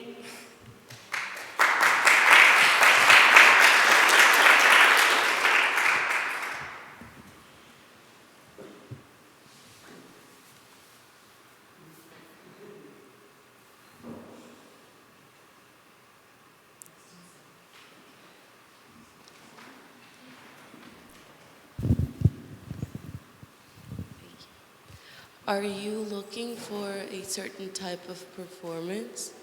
No. Any type. Okay. Do you have a particular thing in mind? Yeah, I'm interested in like video installations and performance as well. And I'm interested in your project because well, I'm looking forward to look into the relationship between our real life identity and our virtual identity. Cool, that sounds great.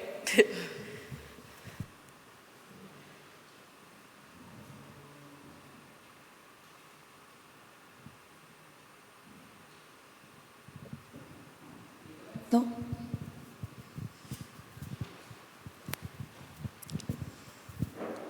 Just to know, do you have some reference of similar projects, kind of mixing, it's kind of more working in the graphical area, no? Also, but there's a lot. I think there's references in a few different areas. There's for example, VJ software, and there's a few browser-based VJ software, for example.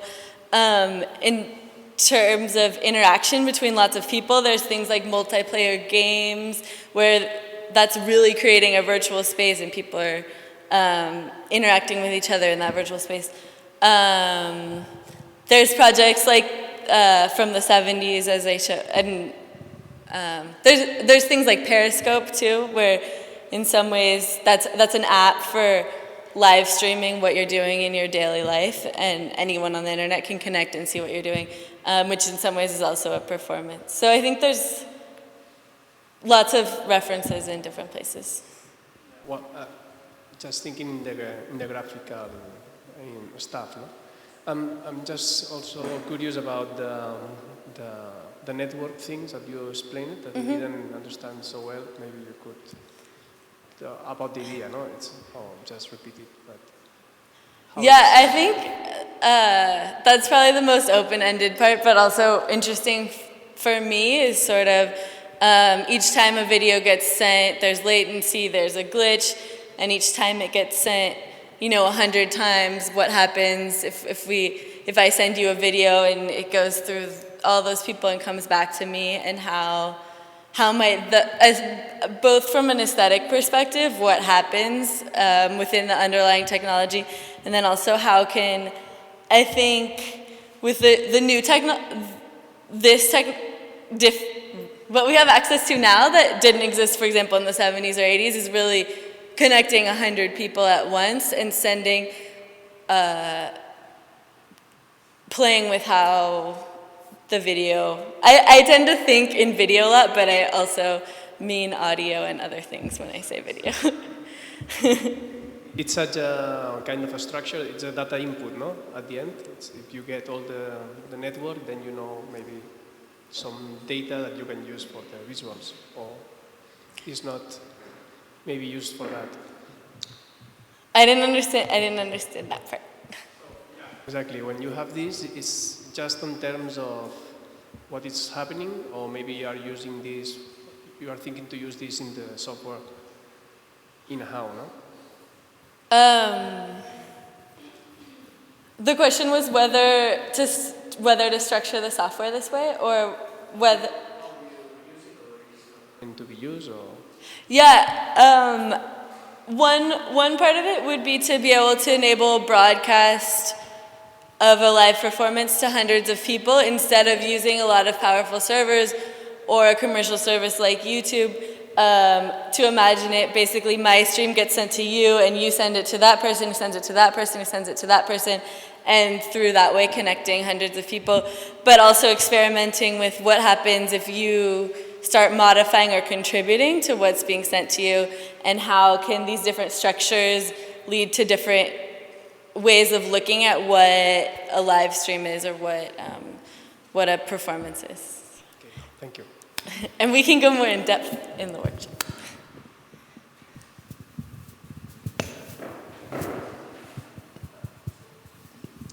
Okay, no more questions. Thank you. Thank you very much, Olivia.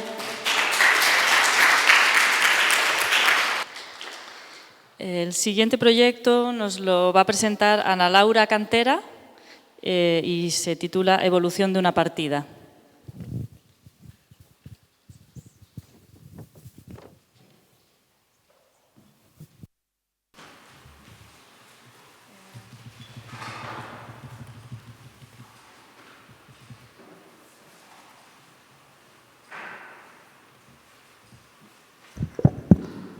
Bueno, buenos días a todos. Antes que nada, mi nombre es Ana Laura Cantera. El proyecto que presento, que pretendo desarrollar, trata sobre el desvanecimiento, la fragilidad y la transformación de la materia orgánica y de nosotros como cuerpos de la naturaleza. Pretendo construir una máquina, un dispositivo mecánico generador de ruinas. ¿Sí? Un sistema que permita generar condiciones propicias para el desarrollo de ecosistemas, de comunidades bacterianas y fúngicas que sean capaces de reproducir y reemplazar el tiempo natural artificiándolo. ¿Sí?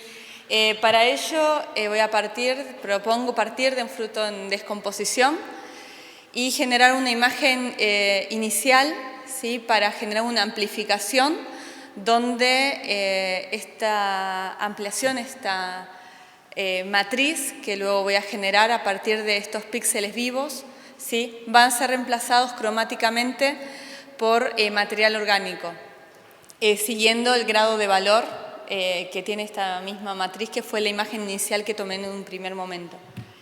Esa matriz va a ser desarrollada de acuerdo a los grados de oxidación que tengan estos elementos orgánicos que elijo, en este caso hojas de árboles, que me permite jugar con el color.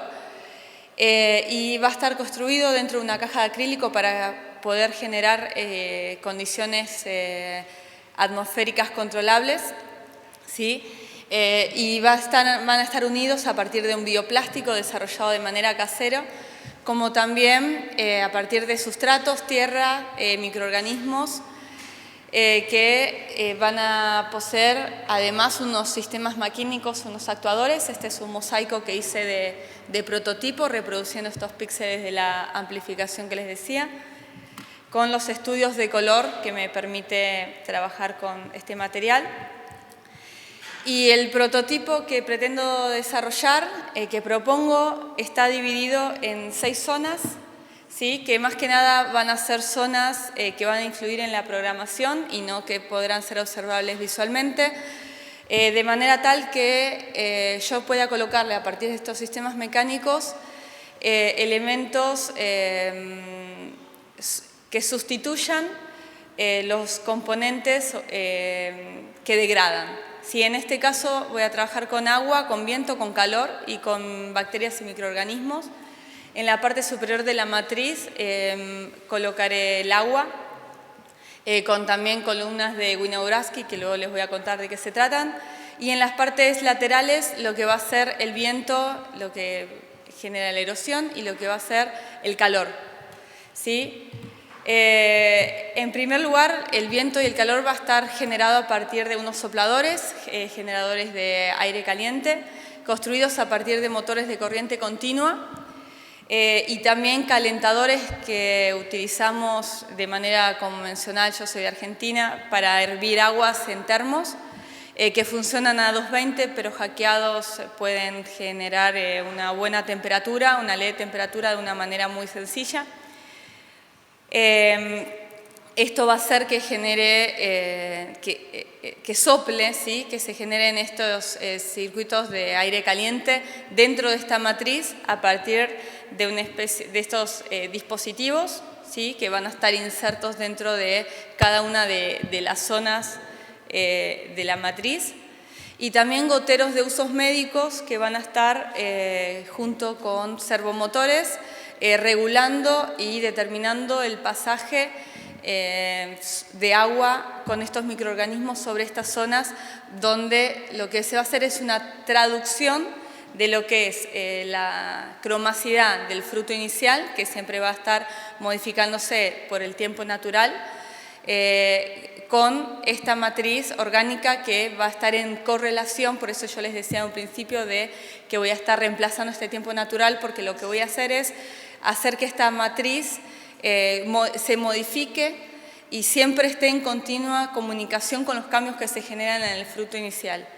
Entonces, estos servomotores lo que va a hacer es regular este paso de agua de acuerdo a lo que se va censando en este fruto inicial. Luego voy a trabajar con estas columnas de Winograski, que lo que me va a posibilitar es aislar y elegir los microorganismos que yo le envíe a esta matriz a partir de estos goteros. Estas columnas lo que me van a permitir es, a partir de la colocación de material orgánico, que en general consta de una capa de lodo con celulosa, puede ser con cáscara de huevo, que lo que posibilita es la inserción del calcio a la especie de compost. Luego puede ir desde carne, raíces, todo material orgánico que posibilite alimentar a estos microorganismos, y luego una capa de agua. Todo esto, al ser expuesto a la energía, esto va en ambiente natural. Estas bacterias, lo que va al metabolizar este sustrato orgánico, se van reagrupando y se van orientando en diferentes escalas de acuerdo a lo que ellos necesitan y de acuerdo a qué tipo de lugar ellos consideran propicios para un mejor desarrollo. Esto me va a posibilitar obtener soluciones más concentradas de estos microorganismos degradadores para posibilitar esta traducción y que tenga una mayor correspondencia con estos parámetros de comunicación que yo ya determiné en el fruto inicial. Como dispositivos y sensores electrónicos, traje unos cuantos, es un proyecto abierto, no sé cuáles de todos estos vamos a utilizar. En primer lugar, el trabajo está realizado con la plataforma Arduino como plataforma para generar la comunicación analógica. Unos sensores de humedad construidos a partir de temporizadores, sensores de gases, sensores de pulso, de humedad, de lluvia. Y también pretendo trabajar con lo que viene siendo mi línea de investigación, que son las celdas microbianas de combustible, que lo que permite es generar energía a partir de dispositivos electroquímicos y a partir de esta metabolización que generan estas bacterias del sustrato orgánico que se encuentra en estas columnas. Esas mínimas energías pueden ser utilizadas. Esto es un cosechador que me permite hacer de eso tan ínfimo algo utilizable a nivel práctico, ¿sí? Y que me va a posibilitar visualizar también cómo se va desarrollando esa actividad en estas columnas para luego observar lo que está sucediendo en esta matriz general. Haré una comunicación entre Processing y Arduino. En primer lugar, en Processing lo que voy a estar haciendo, como les decía, es extraer siempre fotografías en lapsos determinados, en parámetros que luego se establecerán, pero va a estar regulado aproximadamente entre 1 minuto o 2 minutos. Y siempre esa imagen va a ser contrapuesta con la imagen previamente extraída. Esas fotografías siempre se van a guardar en la computadora, por lo que siempre se va a tener registro de los cambios acontecidos en ese fruto en descomposición natural. Eso es lo que me va a permitir sacar los datos de cuáles son los píxeles que van a ir cambiando y se van a ir modificando para luego comunicárselo a través del Arduino a este sistema maquínico de actuadores que van a reaccionar o van a activarse de acuerdo a esa cantidad de píxeles que se va a ver afectada a partir de esta visualización de este fruto en descomposición que va a tener esta cámara web que va a ser la responsable de generar esta comunicación en tiempo real entre lo que es ambos elementos orgánicos. Estas son algunas pruebas de las que fui haciendo a partir de estos prototipos que generé, donde se puede ver como una explosión de hongos en correlato con el fruto inicial que es el que les mostré, y cómo se va modificando y destruyendo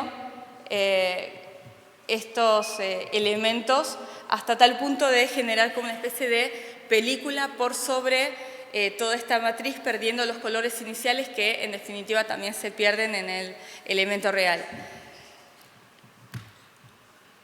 Y para sintetizar lo que resume el proyecto, yo voy a estar hablando siempre de lo que es este debilitamiento de la materia, del paso del tiempo, de los flujos energéticos, ¿sí? De la performance de la materia y también del ir juntos, ¿sí? De construir una obra artística, un proceso, desde mi intención de querer controlar esos procesos naturales, ¿sí? Pero también de ir junto con la materia orgánica desde esta cuestión de el construir en conjunto con la agencia natural, ¿sí? De construir una obra donde me va a posibilitar tener el azar que me permite esta impredecibilidad de cómo va a actuar la naturaleza en un primer término, pero también de tener una instancia más controlada de intentar controlar eso que pareciera tan incontrolable que es la actividad fúngica y de las bacterias, ¿sí?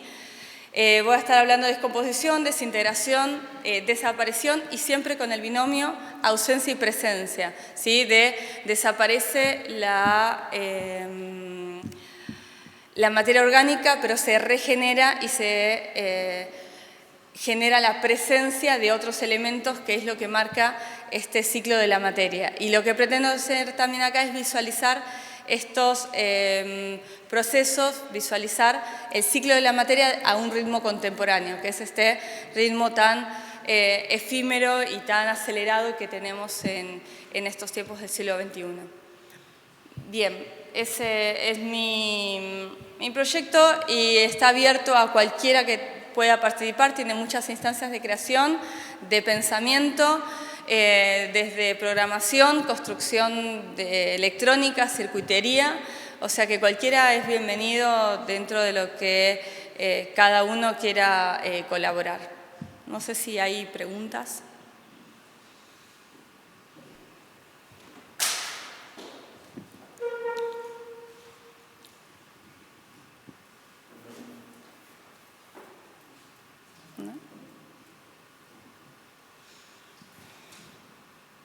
Thanks a lot, Anna. Beautiful project that you want to work with us here. I very much enjoyed how you, on one hand, have this element of control, but then you also already mentioned that it will fail to be controlled. How have you thought of integrating the time where all these processes happen into your project? Because a lot of these processes are very slow. So how do you want to deal with that slowness of your work? The changes will not happen in a minute. It's not an LED. So. No entendí la pregunta.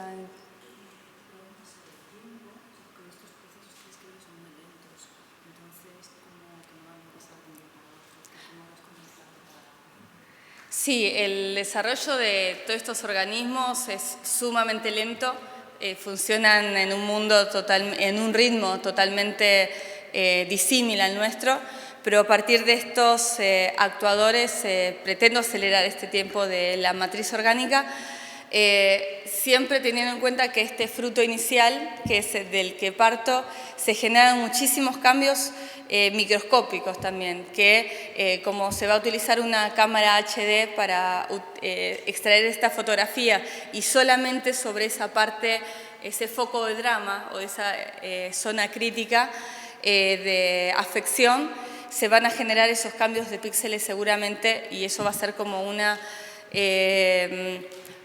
no solamente ampliación de ese proceso, sino también aceleración de eso mismo que está aconteciendo con esos píxeles ínfimos que nosotros no podemos percibir de manera natural. No sé si contesta de la pregunta. Thanks. I just wondered, on one hand you accelerate, but it's slow, and you control when you don't control. What is your idea of more the poetic part of this? ¿Cómo? ¿Me podrán algunos traducir? I would like to hear more about this kind of contrast on slow, natural process acceleration, which doesn't really, you cannot accelerate, and control, and you can also not control. How that kind of from your poetic approach is integrated.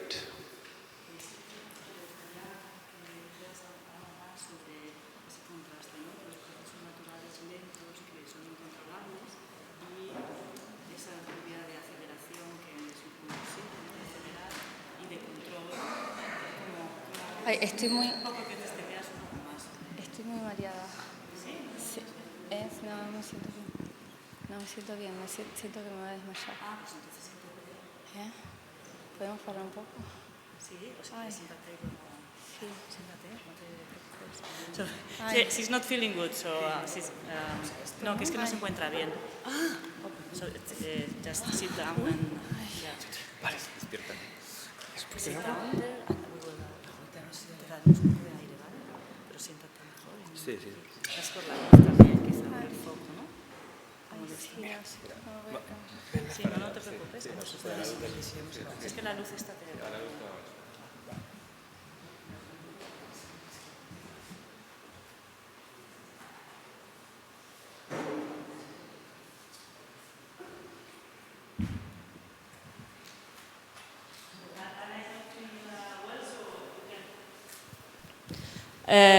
We can continue with those questions later on when she feels better. And now we have time for a short break and for a coffee. there. So I think in, let me see. Yeah, we have like half an hour for the cafe and to talk about everything that we've listened to. So we'll see each other again at 1:45. Okay. Thank you.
So yours...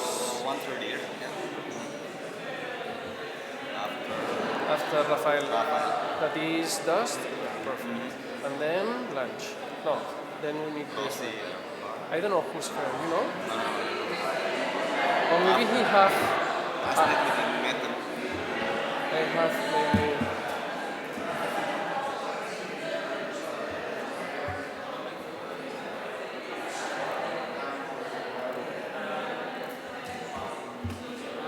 Oh. I don't know why not, but... So this was the original. Let's try it. Because this is OpenOffice, should works. So, bam. A little bit slower. It's okay. This is not working. Video not working, alright. So as you want. Yeah, so no video is okay. But you can, if you have the video on another part, you don't have the video, what else? I have it here. Yeah, if you want, you can play it there. Okay. It's short, no? It's... Yeah.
Sí, ahí lo tienes. ¿El tuyo cuál es? No, yo vengo de colaborar. Vale, de colaborar, bien. Necesito saber... Thanks. Necesito saber... Después, ¿puedes por favor bajar después del break? Hay debate y quizá mañana hay más proyectos o... O sea, hoy son todos los... Yo creo que hoy son todos. Creo que sí, ¿eh? Pero puede ser que quede alguno para mañana. Ahora, pues mira, 1, 2, 3, 4, 5, 6, 7, 8. Sí, están todos. Okay. Acaba Chris Subru con su presentación. ¿Quién es el que ya...? Es la chica que presentó al principio. Sí, con el pelo cortito. Súper buena ¿Y su ella. proyecto es el...? Ella es profesora del taller. Para colaborar también. No, ella es profesora y hace una presentación de su trabajo. Para que la gente sepa un poco por dónde va. Nada.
Va un poco lento. It's going a little bit. ¿Hablas castellano o no? No. Vale, va un poco lento. Le das, esperas. Okay? So if you feel that sometimes it's slower, you just wait. Okay? I mean, it's okay, look, no, it's like, it depends, but it's okay. Is any video or something? Is any video? No. Perfect. I will open it for you, so it's gonna be okay. So this is you, this is the other guy, and then we need these ones, but I guess...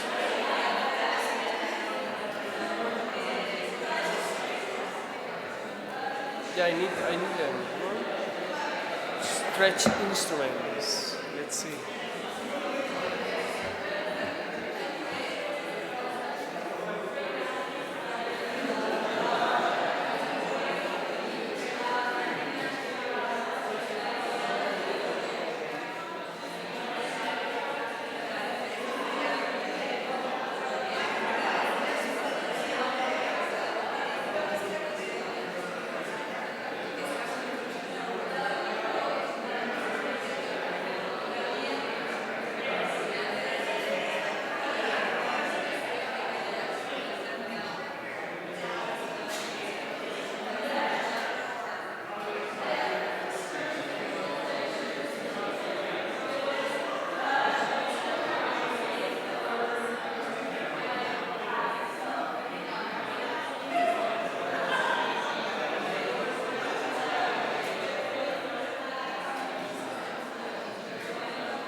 the I, it's no I, just stretch instrument.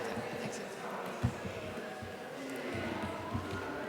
And I think it's stretch instrument with only stretch instrument, not the plural.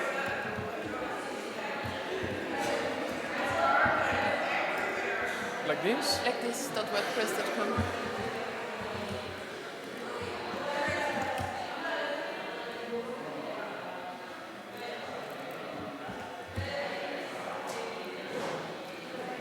.com. Oh. Again.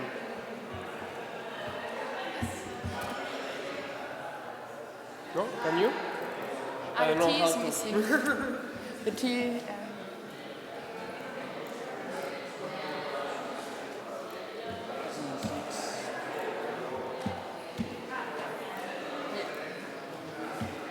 So we have performance. Yeah, let's say. Have you received? Yes. Okay, good for you. Hello. It's the same. We just like thinking, oh, we will have. Hi. No, we just talking. So where is Rossi? Yeah. I'm here. Okay. So It's gonna work. Yeah. Okay. I think It's there for is. you good or you? Yeah, of course. There is one link to a Facebook album. I just remember. You want to open your Facebook? Yeah, maybe then I should open. Yeah, But then maybe you it's have it possible that without logging in. As you know. You want to finish? No, because here it should appear, but it doesn't. It's not. So It's I not log in, I would say. Do it after.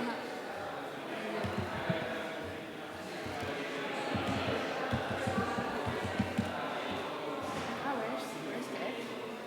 That is. Yeah.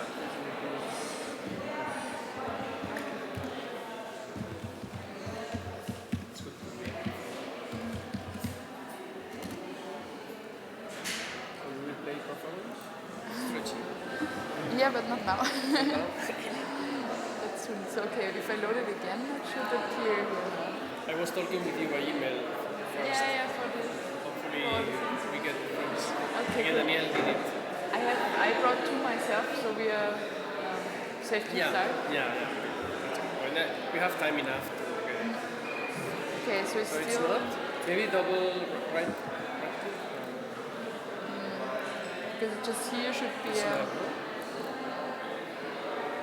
There is nothing.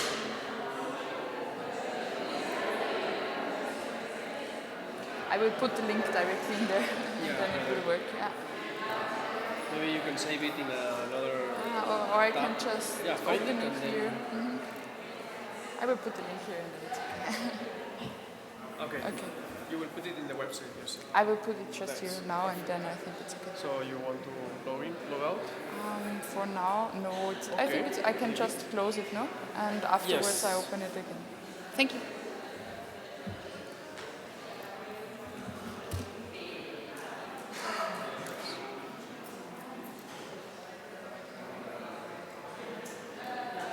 Hemos tenido un caos técnico. ¿Qué pasa? Emoción. Emoción.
presentación, o sea,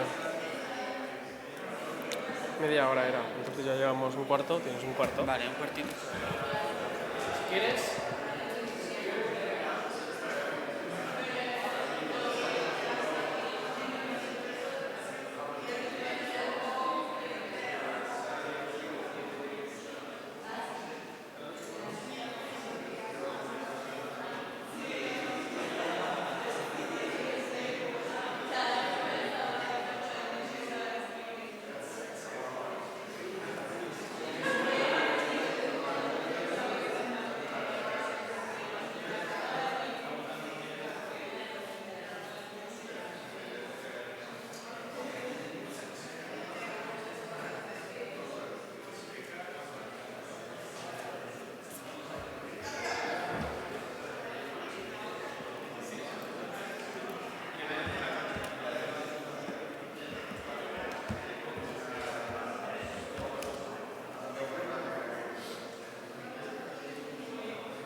This one?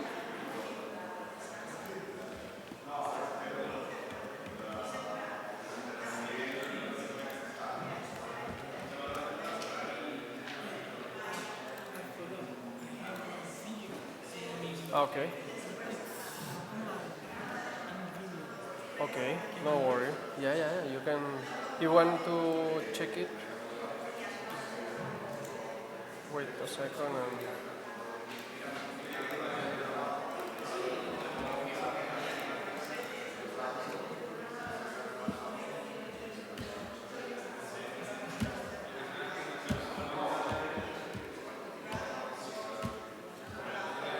It's a bit slower, that's only. You wait for your response. Yeah, so it's okay. What is the Vimeo? You want to look for the Vimeo first? Tell me.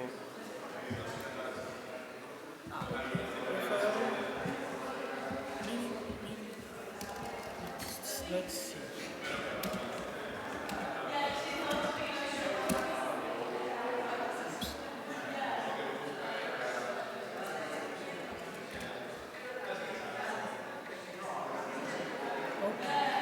Okay. Do you need the sound? No? Okay, perfect.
puedes poner tú.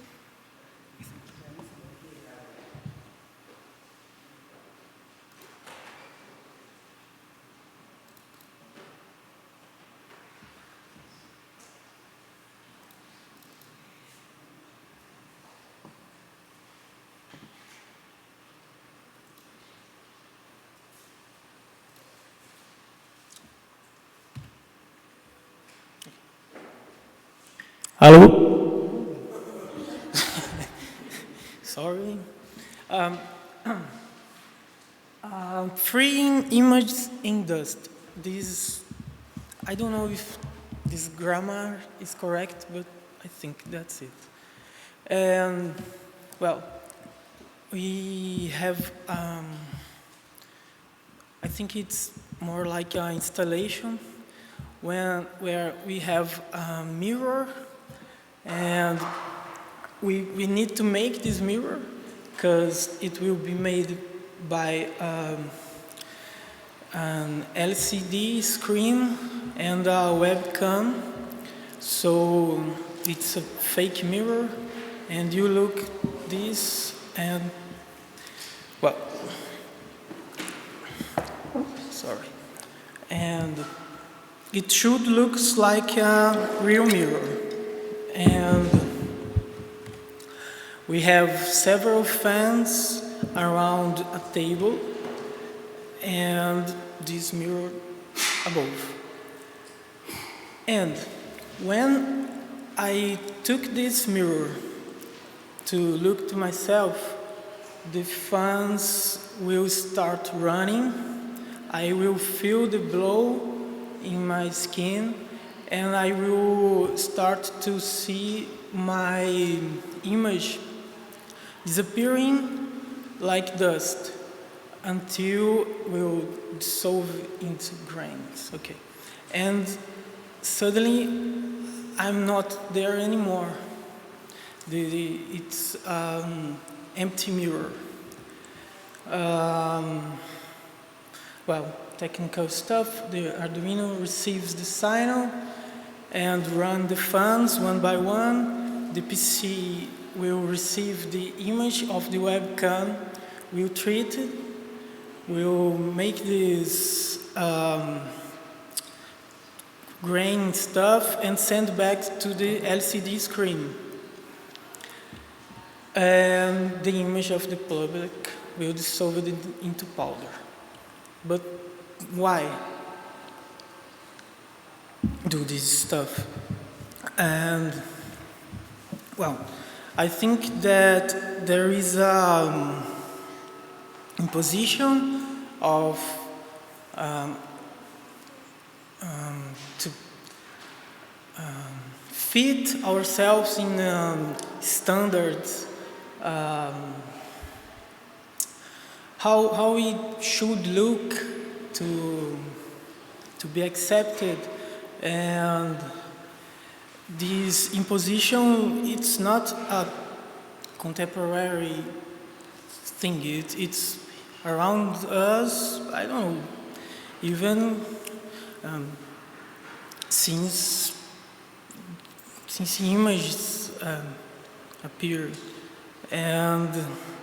But now it looks like a massacre, because we just open our Facebooks and there is so much beauty and so much standards that we should fit, and sometimes it looks like a fake happiness just to fit these standards. And if you doesn't fit, it could be a real bad thing. And I saw myself ashamed to use shorts, because when I was a teenager, because I think my legs were weird, too thin and green. And I'm from Brazil, man. We have summer. Real fucking summer. Sorry. And, well, I use shorts, but I was not comfortable with this.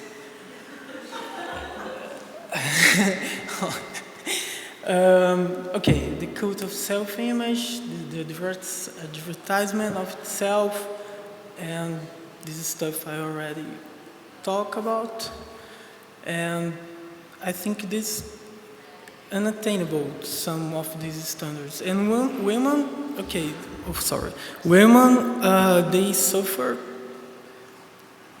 a lot, but, well, men too. It's, okay, and if I haven't this self-image to code anymore, maybe I could be free. Maybe I could remember that we have 4 other senses, not just vision. We're not just an image. We have lots of stuff to show up. And it's a metaphor, of course, but I think that's it. What I was trying to say, trying to discuss. And the wine ceases. Now there no longer remains anything in this mirror, just me and this empty glass, and maybe am I free? I don't know.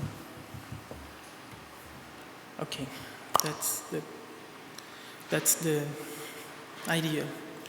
And I need help, really, because there's a lot of stuff, the mirror, the programmation, the fans, the Arduino stuff, and I'm curious about this stuff.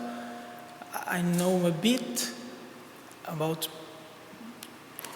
this and that, but I'm not a real programmer or a real whatever. And anyone who have some of these skills, production, electronics, programming, can be really helpful, and anyone who is enthusiastic to access or learn new skills. I know a few that I can share, and that's it. I'm Rafael from Brazil, and that's the project, the idea.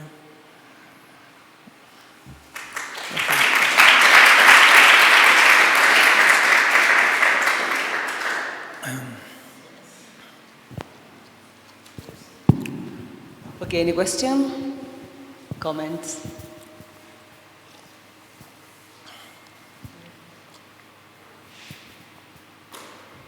Okay. Questions? Oh, there's a video.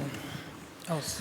No, let's see, I don't have any questions per se yet, but I think you have a really poetic approach to the topic, and it's nice you mentioned Facebook earlier, because I think it's your perspective on this is really relevant into the way, social media, we create these fake identities, putting always the best pictures, the best the best face selfie, and it kind of creates this really environment of envy that we start to see coming through in a lot of aggressive ways in social media. So in that case, I think there's a relevancy in the ways social media is being used now. I think in terms of the project, maybe we can talk about some things about the cameras and using reflections, but I think it will be quite beautiful. I like the combination of the physical air with the digital installation, which is a nice combination. I hope so. There is a video. I was... Okay, please.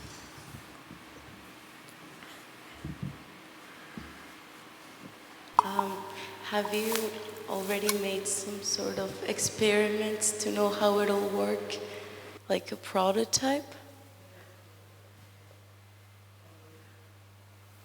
Hey, yes, and that's the answer. I was, well, I take some free code on the internet by processing, and I'm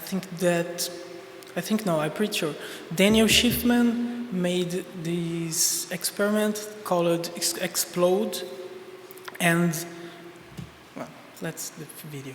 This is the original, so he take the pixels and explode in a 3D matrix, and I just take this and mix with the camera, and now we can do this with a live cam, not just with photograph. And go. Okay.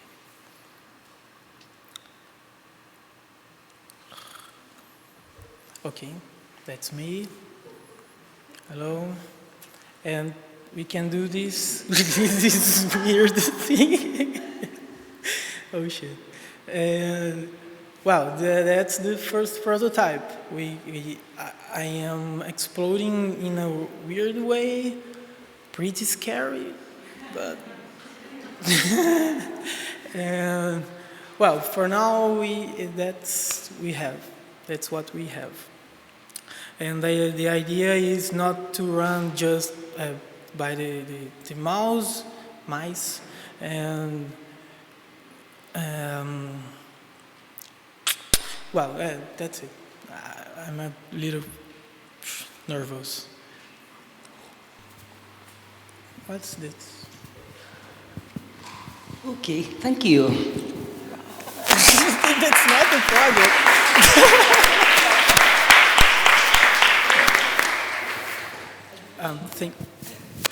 Thank you. Muchas gracias, Rafael. So now we will listen to Andreas Siagian presenting the project Conveniently Yours.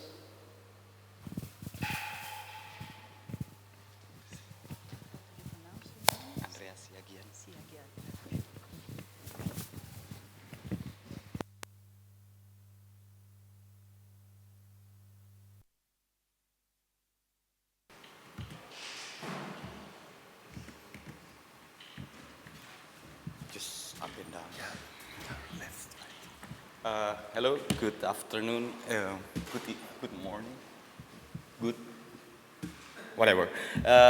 Thanks for accepting me with my project here, called Conveniently Yours.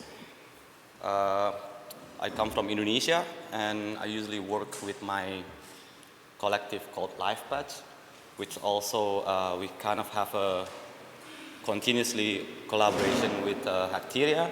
And this is my collective here, maybe not so clear there, but we have 11 members with multiple backgrounds and practices that we like to do. And I usually, for my own interest, I like to build synthesizers, of course, electronics. And a lot of these things that I built is basically involving accessible technologies, basically, and this is like a synthesizer that we developed between Mark, the sailor over there, me, and Iyo, also Urs, and kind of open source synthesizer that's based on a Tiny 85 microcontroller, quite cheap, it's $1. And I kind of like this kind of possible collaboration that is keep on going. We have been working for this synthesizer for 3 years. I have it here now, small. And I also like to build instruments. This is instruments that I built with Wukir Suryadi, maybe part of Senyawa, the performance that in National Gallery of Indonesia. And what I'm proposing in this project is basically a very simple practices that you go to grocery store or any convenience store that's around you and find a possible other use from chemicals or products that's available in your grocery store. This is hair coloring. You have the hydrogen peroxide basically there. And you can use it for cleaning your old plastic of computer. You put it in your old plastic, and then you put it on the sun, and then you get this clean plastic back again into their normal colors. Another example is this kajuput oil, and this is kind of more local of Indonesian product. It's an oil from wood, basically, kajuput oil. And it's pure organic, but it can use for removing permanent marker, also cleaning PCBs, or Mac, or whatever. And the best thing that I really like is this mosquito repellent lotion. So you don't catch a mosquito. There's a lot of mosquito in Indonesia. And you use it for cleaning your PCB, and also tone transfer method. So somehow in this mosquito repellent, you put it after you put the paper, it helps the paint to stick on the copper. Somehow this method is very popular in Indonesia, and I tried it and it works perfectly. And now it's these two things, the that one, the right one, and the kajuput oil is kind of like a must-have for my lab in Indonesia. So this kind of thing that I'm proposing for Medela Prado, the Interactivos project, is kind of like an experiment that also involving like citizen activism. And for example, this is a very common news in Indonesia that you mix this autan, the mosquito repellent, into drinks. And this is that, I think this will be the limitation of the project, that the products that you hack or trying to experiment from the grocery store is not something that you consume. Because it's already obvious, you mix drinks with mosquito repellent and you die. But it's also it's also possible that you kind of make this awareness of documentation of what happened if you consume this stuff, or just to gather some of the cases that's already happened in the past. This is also a mixed drink with mosquito repellent again in coffee shop called I Love You Full for diet. Very common in Indonesia. But also I think that we have some, I would like to have a little bit of a loose end where you can also try to make your own fermentation, for example, from a starter, from the commercial starter, because there's a lot of commercial starter that you can use for using to grow your own yogurt and etc. Again, this is another example. It's a myth. In Indonesia, we have like this eye drop, and you put it. A lot of young people put it to make women. What do you call it? I don't know the English. Like, yeah. So when the girls go and then they put it this fire thing, and then they drink it and they more that thing. This is a myth. It's growing all that in between the youngsters, and there's someone who make these articles, which is I think is very helpful. That it's kind of dangerous when you put it. There's making your heart slower, the difficulty of breathing, seizure, and blah blah blah blah. So I would like to in this project I would like to have a documentation procedure, even though the experimental part is quite loose, but we documented this thing. This is where I think in my project I would like to really have a help from the chemical expert, especially. And I'm not gonna touch. In this project, we're not going to touch like what obvious is obvious. This guy is also sniffing glue. So we're gonna skip that part. That is quite obvious that you're getting high on things with glue, sniffing glue, whatever. And it's not also just a product, also kind of like a hardware. This is a project that I did with Amy Uda over there. It's mirror hacking. It's very simple that you remove the back end of the mirror, and somehow the glass is semi-transparent and semi-reflectable. So if you see this shape, it's actually like this. It's quite a simple hack, and I like this kind of, you use these local materials for your also creative practices. This is what's part of the aim of the project that I would like to propose. And I like to work with people, and I like to have this kind of, this is a workshop that I did with, when I was invited to help to have a workshop with women 12 years old to 15 years old, because the decreasing interest of them in science. And I have to give workshop basically from art practice to kind of help them to be interested in science. And I kind of like making this loose end of how they develop themselves. And this kind of workshop strategy to kind of start a conversation and creative brainstorming together. So in my project, I'm gonna have a lot of pop-up workshop, similar to what I have been done in 2014, where me and Mark is co-directing Hacktheory Lab 2014. We figure out that the best control is to have no control, or a small control. It's kind of to facilitate people to be able to kind of have the freedom to engage in the topic that we kind of set up in the beginning. So this is probably just the project that I am proposing. Thanks.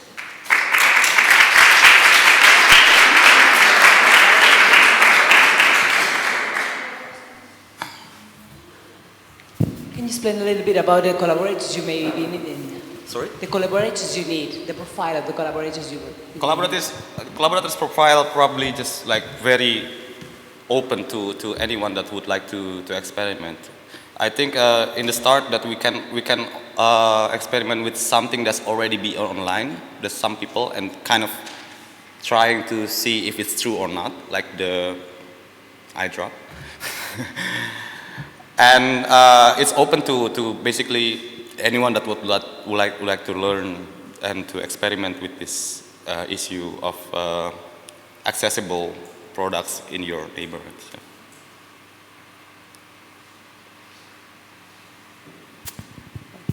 Questions, comments?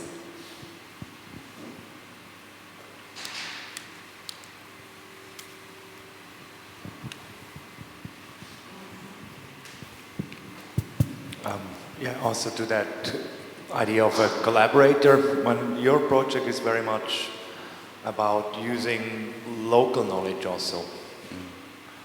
How do you think, I think you need collaborators that speak Spanish, huh?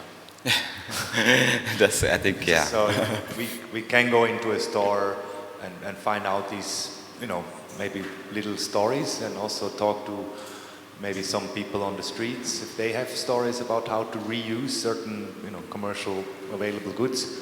But how do you start with your project the next couple of days? What's the first thing you're going to do? What is the first thing you're going to do the first days? The first thing is I would like to have a brainstorming on this kind of topic first. And then we kind of figure out which direction that we wanted, which products that we want to select. And then start this, based from that, we start on experimenting in which we want to discover.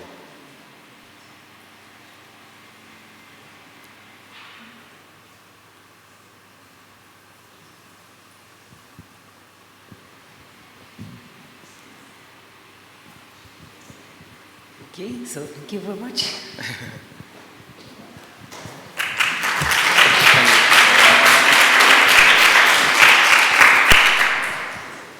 Thank you very much, Andreas. So now we have last presentation before the break for lunch. The project is called Digital Stretch Instruments, and it will be presented by, sorry, because I have 3 names. Rosie Green-Mer will present it. The project, she presented it together with Or Wolf and Ina Karatse. Which one is this? Is this one? No, it's on the internet. Yeah, sure. Website. Sorry.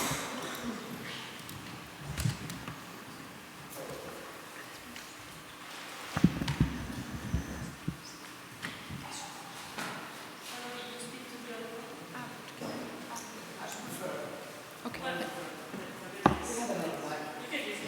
Yeah, I'd like to, if it's okay. If it works. Works?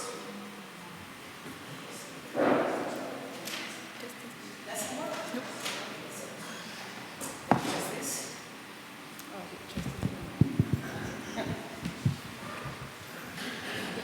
Hello everyone, I'm Rosie Grillmeier from Linz, Austria.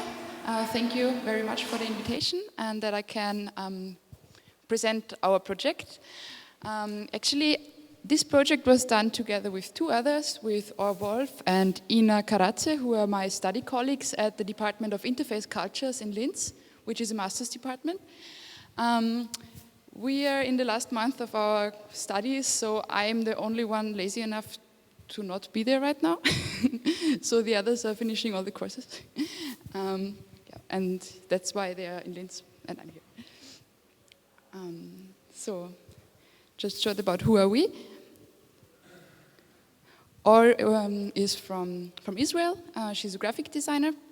She was a graphic designer, now she's also an interaction designer since she's studying interface cultures in Linz. And Ina, she's from Georgia. She's a programmer and a game developer. And this is just one of many, let's say, in our course, we are encouraged to do a lot of projects every semester and start a lot of collaborations. So for this project, the Stretch Instrument, the 3 of us work together. By the way, our teacher, our lecturer, who we worked this program with, he is Enrique Thomas, who also worked here at Media Lab, Kike. So we somehow closed the circle by proposing, hi, by coming here with this project.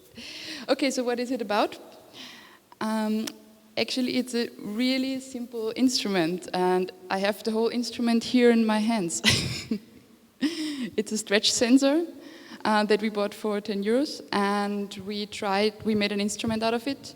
I mean, the most important thing here is the resistance value, and for what we did for the first performance that we had in January, we built it on a nail board with the stretch resistance, and by that you can shortcut the circuits you can shortcut it, you can stretch it, and by that you have different values. And we started to control different audio parameters and videos.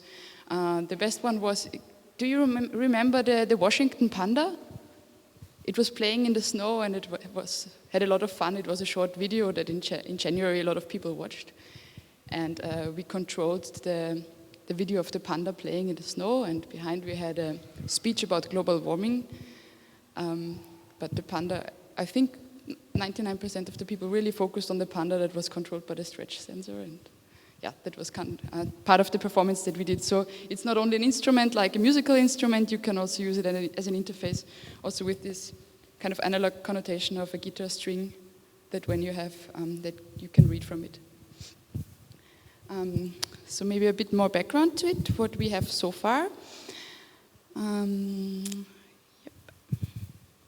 Yeah, this is the sensor. I put it, by the way, I set up this website about the instrument here and what we are going to do here at Media Lab. So if you're interested in what is it, you can just click here on the link. And for now, it's this wonderful string here. And let's see what we can do with it. There are different possibilities. I also brought a lot of other sensors.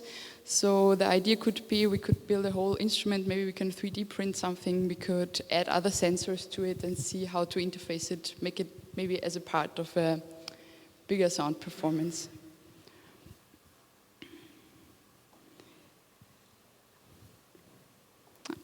maybe some pictures of the performance that we had. Oh, now you can see my Facebook friends. So what you can see here, this was our set of performance. There were many different approaches. We had the setup with the nail board that we were playing with the visuals that were programmed by Ina in processing. Then there were other projects, for example, one with a guitar and a leap motion, and a lot of experimental instruments like these jellyfish being image possessed. One aspect was our alcohol sensor that put an overlay of distortion by the average of drunkenness of the audience to the whole setup. So it got more experimental in the course of the evening. Yeah, and basically, yeah, this is what we are doing at Interface Cultures. For me, it was the first time having a performance with a music instrument, because I'm more into programming and real-time data visualization and interactive installations. But what I really like about our department is that you're thrown into different contexts, and then you have to, for example, Kike just told us that we will have a public performance in the end of his lecture, and then we kind of went with it. So, what else about it? Yeah, this is some ideas how it could look in the future. This is the sensor. And here I put some software together that we could work with. Of course, Arduino would be the basis. And then we could try different ones. We worked with MaxMSP because that's what what the software we use at Interface Culture and what we learned in first semester. And for this we made the audio part and the video part for manipulating them. So this is what we already have, what's already in existence. But as you might see, I'm also really a fan of a different visual programming software, which is VVV, which is a more community-based tool. So if there are collaborators who want to work with VVV, I would also be very happy if you use this instead. And as I said, I'm not a musician, but I like pure data a lot. I just had a look inside, so if there are people who like to work with pure data, perfect. So we could go into working on the audio part a lot more in depth. Exactly, so that's the possibilities we have. We have an Arduino sketch, we have processing part, we have visuals, we have a working MaxMSP for this wonderful Schneel, as we say in Austria. And yeah, that's the project so far. And what I proposed for the coming 2 weeks, you can find it, of course, in the community. And here is also a lookout of what was already done, what can I do, and what would be great if the collaborators could bring, for example, yeah, of course, electronics, Arduino. Then the musicians would be great, as I'm really new to music, to making music. And maybe a 3D printing genius, so we have a really nice instrument in the end of the 2 weeks. And about what I can do, as I said, I'm mainly programming with Java and processing, VVV also. I'm okay, I can do electronics and Arduino stuff, but yeah, as I said, audio, I would be really happy if someone would join to help me get also more into depth with this. Yeah, thank you very much.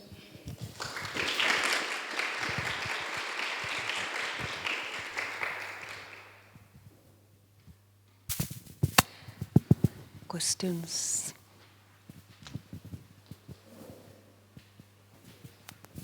I just have a little technical question to that stretch sensor. What is it made of and where did you get it from? This one you can buy it from Adafruit, from the shop, and it's just a stretch resistance sensor. A stretch resistance sensor that when you coat it, there is also a coated one, and then you can, for example, then it's not always short-cutting itself, for example. So we used it on the one hand to play it like a guitar, and on the other to make it as a visual interface, as a digital interface.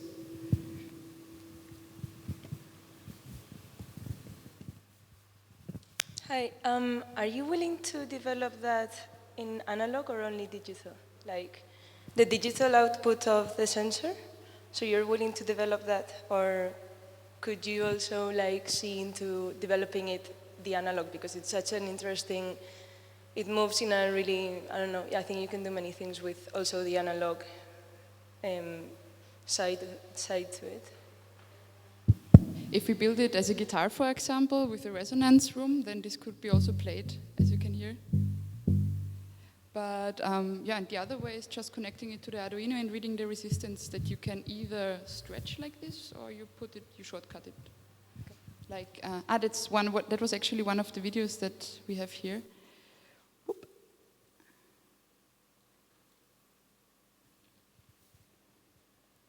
Unfortunately, there is no sound, but it's just a frequency control for that purpose. It's getting higher and lower as long as it takes for the sound to travel, the electricity to travel. So, for example, when I'm touching it with the finger, and by that I'm shortcutting those. Yeah. Nice.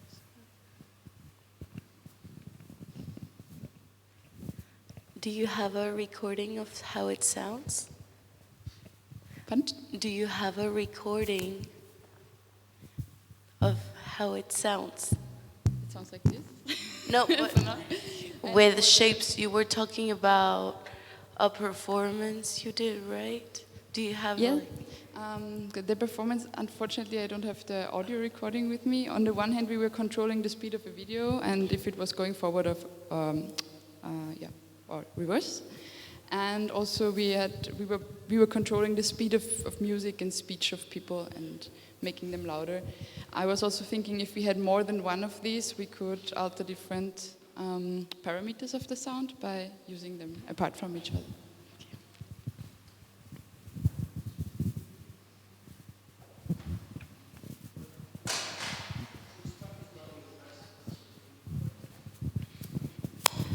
The question was, what is the part that is done in Max? Yeah, what did you did before? And if it can be done in BBB, because we try to work with open source technologies, and also we have to remain here for a bit, and I don't know if it can be avoided or not. The first part of the project, of the program, is is Arduino. Here they show that you set it up really easy, like a thermistor, and there they also show a tutorial what you need on the Arduino, and then what comes out of the serial port of the Arduino, like it's just messaging to the Max, Like, where is it? Yeah, here. So this is everything you need to have in the Arduino, and from that the serial port. Well, okay, so we can just send it to BBB and that's all, no? Exactly. So you can use the simple messaging system, or you can use OSC, any data protocol. I showed it here in the last post on the website. You can see how to interface, how to connect basically Arduino with any of the audio and visual software.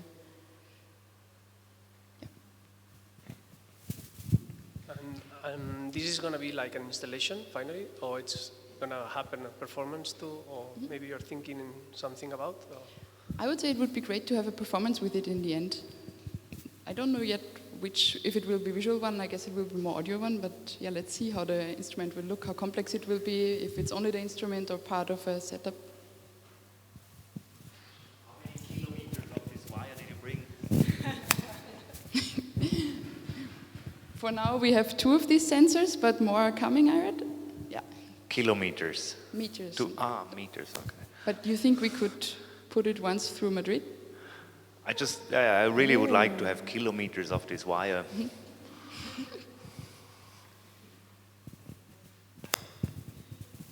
Yeah, I actually was also wondering if you had thought whether this instrument could be on a really large scale, like a full body instrument, is maybe why we would love kilometers of this. Because this would be quite nice if you could really be having to pull with the whole body. Dimensions. Yeah, I think it would be amazing if it's big, but maybe it will be quite a challenge to do it. But then it could really be something that's more of a choreographed performance of how you play the instrument as well. Yeah, we could have a really big space with it. We have lots of space. Public space. Yeah. But great, thank you.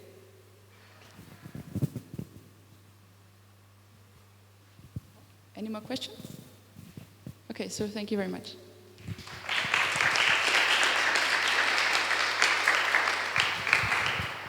Thank you very much, Rosie.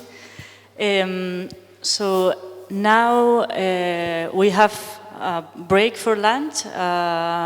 We finished earlier than planned, so there's still like half an hour until lunch will be ready at the cantina. This is in the ground floor. And well, I forgot at the beginning to say, you already saw it in the program for sure, but just to remind that we will have one more presentation in the after lunch, and then we will have 3 talks by invited speakers. Well, one of them is Chris Uru, who you already met at the beginning, but then we will have also Urs Gaudens, who is also part of the Hacteria collective, and then Zach Denfeld, who's part of the Center for Genomic Gastronomy. They will be giving a talk, and that can also, we hope, be in dialogue with some of the things that you've been presenting with the projects in the morning. So, and another thing is that we're preparing downstairs at the other side of the building. We're setting up some what we call workstations, where some old projects or projects that have been developed in past Interactivos editions will be shown, and also ongoing projects which are right now being developed at Midelas Prado. So maybe in the evening and tomorrow you can take a look at those projects too. And we will have also other activities happening in the evenings during this whole 12 days. We will tell you about the program and announce it every day so that you can see what's going on, and if you want to join, you can do it. So, do you want to say? So lunch will be at 2:15. Okay, and we will be back at 4 here again. So thank you very much.